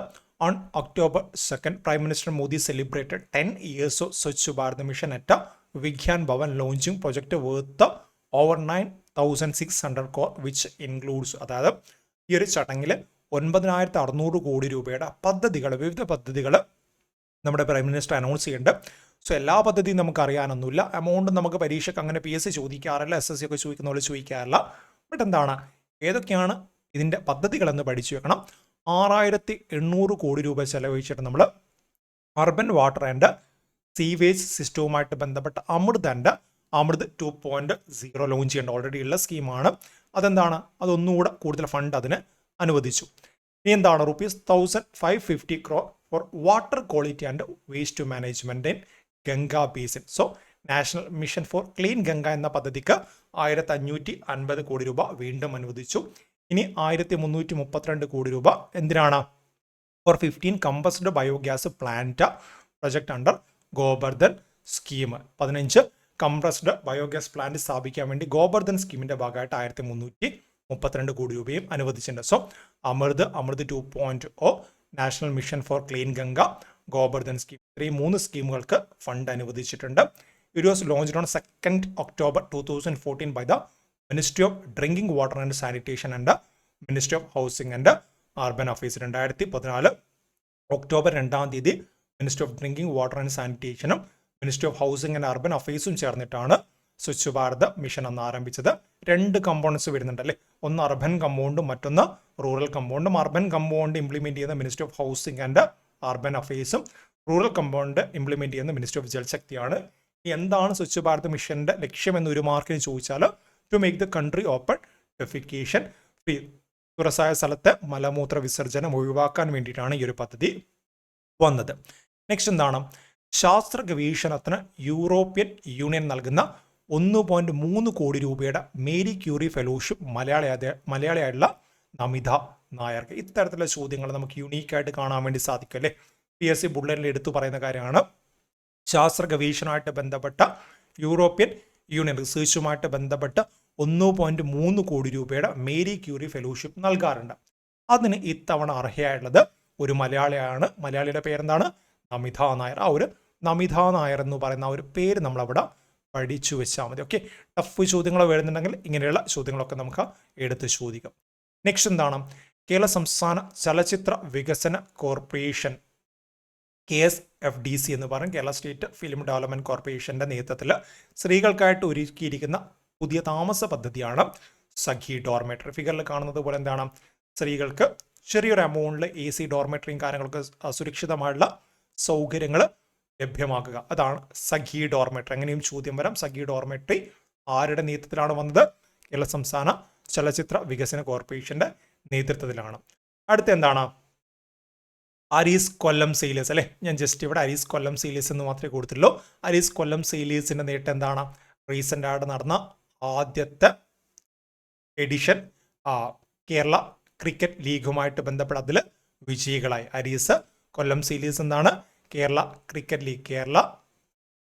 ലീഗിന്റെ ആദ്യത്തെ എഡിഷനിൽ വിജയികളായ അല്ലേ. അതാണ് ഇവിടെ നമുക്ക് പഠിക്കാനുള്ളത്. തീർച്ചയായിട്ടും ചോദ്യം വരാനുള്ള സാധ്യതയുണ്ട്. കേരളവുമായിട്ട് ബന്ധപ്പെട്ട ഇന്ത്യൻ പ്രീമിയർ ലീഗ് മൊത്തം ഇന്ത്യയിലാണെങ്കിൽ അതുപോലെ വിവിധ സംസ്ഥാനങ്ങളുമായിട്ട് ബന്ധപ്പെട്ട അവരുടെ ആഭ്യന്തര ടൂർണമെൻറ്റ് നടക്കാറുണ്ട്. അത്തരത്തിൽ നമ്മുടെ കേരളത്തിലെ ക്രിക്കറ്റുമായിട്ട് ബന്ധപ്പെട്ട് ഇനി ഒരുപാട് ആളുകൾ ഇന്ത്യൻ ടീമിലേക്ക് എത്താൻ വേണ്ടി പോകുന്ന ടൂർണമെൻ്റ് ആയിരിക്കും കേരള ക്രിക്കറ്റ് ലീഗ്. സോ അതിൽ അരീസ് കൊല്ലം ഫസ്റ്റ് എഡിഷനിൽ വിജയിച്ചു. അതവിടെ ഒന്ന് പഠിച്ചു വെച്ചാൽ മതി. നെക്സ്റ്റ് എന്താണ്, US വിൽമിംഗ്ടണിൽ വെച്ച് നടന്ന 4 അംഗ രാഷ്ട്രത്തലവന്മാരുടെ കോഡ് ഉച്ചകോടിയിൽ നമ്മുടെ പ്രധാനമന്ത്രി നരേന്ദ്രമോദി പങ്കെടുത്തു അല്ലേ. ഇന്ത്യ, അമേരിക്ക, ജപ്പാൻ, ഓസ്ട്രേലിയ, ഇതാണ് കോഡ് അംഗരാജ്യങ്ങൾ. എന്തൊക്കെയാണ്? നമ്മുടെ ഇന്ത്യ വരുന്നുണ്ട്, അമേരിക്ക വരുന്നുണ്ട്, ജപ്പാൻ വരുന്നുണ്ട്, ഓസ്ട്രേലിയ. ഈ ഒരു കോഡ് അംഗരാജ്യങ്ങളുടെ ആ ഒരു സമ്മിറ്റിൽ നമ്മുടെ പ്രൈം മിനിസ്റ്റർ പങ്കെടുത്തു. ചോദ്യം വരാം, റീസെൻ്റായിട്ട് നടന്ന കോഡ് കൺട്രി സമ്മിറ്റിൽ ഏതൊക്കെ രാജ്യങ്ങളാണ് ഇന്ത്യ കൂടാതെ ഉള്ളത്? അമേരിക്ക, ജപ്പാൻ, ഓസ്ട്രേലിയ ആണെന്ന് നമുക്ക് പറയാൻ വേണ്ടി സാധിക്കണം. ഓക്കെ, ആ ഒരു കാര്യം കൂടെ അവിടെ നിന്ന് ഓർത്തു വെച്ചോളൂ. നെക്സ്റ്റ് എന്താണ്, സംസ്ഥാന സർക്കാർ ഈ വർഷം എന്ന് പറയുമ്പോൾ എന്താണ്, 2024 2024 മികച്ച തദ്ദേശ സ്വയംഭരണ സ്ഥാപനങ്ങൾക്കുള്ള അവാർഡുകൾ പ്രഖ്യാപിച്ചിട്ടുണ്ട്. സോ ഇതിൽ മികച്ച ജില്ലാ പഞ്ചായത്തായിട്ട് വന്നത് മലപ്പുറം ജില്ലാ പഞ്ചായത്താണ്. മികച്ച കോർപ്പറേഷൻ തിരുവനന്തപുരം കോർപ്പറേഷനാണ്. മികച്ച നഗരസഭ കൊയിലാണ്ടി നഗരസഭയാണ്. മികച്ച ബ്ലോക്ക് പഞ്ചായത്ത് 2 ഉണ്ട്, കല്യാശ്ശേരിയും വൈക്കവും. മികച്ച പഞ്ചായത്തിന് 2 ഉണ്ട്, പീലിക്കോടും കതിരൂറും. ഓക്കെ, ഇത്രയും കാര്യങ്ങൾ ജസ്റ്റ് ഒന്ന് ഓർത്ത് വെച്ചാൽ മതി. ഇതൊക്കെ ഒരു മാർക്കിൻ്റെ ചോദ്യമാണ് നമ്മൾ കാണാറുണ്ട്. നെക്സ്റ്റ് എന്താണ്, ഓർമ്മകൾ തലച്ചോറിൽ എങ്ങനെ സംഭരിക്കപ്പെടുന്നു എന്നറിയാൻ പഠനം നടത്തുന്ന മലയാളി ഗവേഷകൻ ഡോക്ടർ സജികുമാർ ശ്രീധരന് ഇൻവെസ്റ്റിഗേറ്റർ പുരസ്കാരം. എന്താണ് കാര്യം, 2024 ആൻഡ് ഇൻവെസ്റ്റിഗേറ്റർ അവാർഡ് ആർക്ക് ലഭിച്ചു? മലയാളിയായുള്ള ഗവേഷകൻ ഡോക്ടർ സജികുമാർ ശ്രീധരൻ ലഭിച്ചു അല്ലേ. സോ ഇദ്ദേഹം എന്താണ് പഠനം നടത്തുന്നത്? നമ്മുടെ ഓർമ്മകൾ, മെമ്മറീസ് ഉണ്ടല്ലോ, അത് നമ്മുടെ ബ്രെയിനിൽ എങ്ങനെയാണ് സ്റ്റോർ ചെയ്ത് വെക്കുന്നത്, എന്ത് രീതിയിലാണ് സ്റ്റോർ ചെയ്ത് വെക്കുന്നത്. സോ ആ ഒരു പഠനത്തിന് വേണ്ടിയിട്ട് ഇദ്ദേഹം ചെയ്തുകൊണ്ടിരിക്കുന്ന ശ്രമങ്ങൾക്ക് ഇൻവെസ്റ്റിഗേറ്റർ പുരസ്കാരം നൽകിയിട്ട് ഇദ്ദേഹത്തെ ആദരിച്ചിട്ടുണ്ട്. സോ ഡോക്ടർ സജികുമാർ ശ്രീധരൻ എന്ന് പറഞ്ഞ ഒരു പേരെന്ന് ഓർത്തു വെച്ചാൽ മതി. നെക്സ്റ്റ് എന്താണ്, ഇന്ത്യൻ ബഹിരാകാശ സഞ്ചാരികളെ ചന്ദ്രനിലെത്തിച്ച് ഭൂമിയിൽ തിരിച്ചിറക്കുന്ന ISROയുടെ പദ്ധതിയാണ് ചന്ദ്രയാൻ 4 മിഷൻ. ഇത് നമ്മൾ അങ്ങോട്ട് ഡീറ്റെയിൽ ആയിട്ട് പഠിക്കാനുണ്ട് ഈ ഒരു കാര്യങ്ങൾ. ചന്ദ്രയാൻ 4 മിഷനുമായിട്ട് ബന്ധപ്പെട്ട് ISRO ഒഫീഷ്യൽ കാര്യങ്ങളൊക്കെ പുറത്ത് വിട്ട് കഴിഞ്ഞാൽ നമ്മൾ പഠിക്കും. എന്തായാലും ചന്ദ്രയാൻ 3യുടെ വിജയം എന്താണ്, ചന്ദ്രയാൻ 4ലേക്ക് ISROയെ എത്തിച്ചിട്ടുണ്ട്. അതൊന്ന് അവിടെ ഓർത്തു വെച്ചാൽ മതി. ഇത്രയുമാണ് നമുക്ക് ആദ്യത്തെ ഭാഗത്തിൽ പഠിക്കാനുള്ളത്. ആദ്യത്തെ ഭാഗത്തിലെ കാര്യങ്ങൾ നമ്മൾ പ്രധാനപ്പെട്ട കാര്യങ്ങളൊക്കെ ചർച്ച ചെയ്യണം. മൊത്തത്തിൽ ഇന്ത്യയിലെ ഫാക്റ്റ്, ലോകത്തിലെ പ്രധാനപ്പെട്ട കാര്യങ്ങൾ, കേരളത്തിലെ പ്രധാനപ്പെട്ട കാര്യങ്ങൾ, ഇത്രയുമാണ് നമ്മൾ ആദ്യം നോക്കിയുള്ളത്. ഇനി ഇതിൻ്റെ കണ്ടിന്യൂഷനായിട്ട് ഒരുപാട് കാര്യങ്ങൾ നമുക്ക് നോക്കാണ്ട്. ഇതിൻ്റെ കണ്ടിന്യൂഷനായിട്ട് ഒരുപാട് കാര്യങ്ങൾ വരാനുണ്ട്. അതൊക്കെയാണ് നമുക്ക് നെക്സ്റ്റ് ക്ലാസ്സിൽ വീണ്ടും കാണാം. താങ്ക്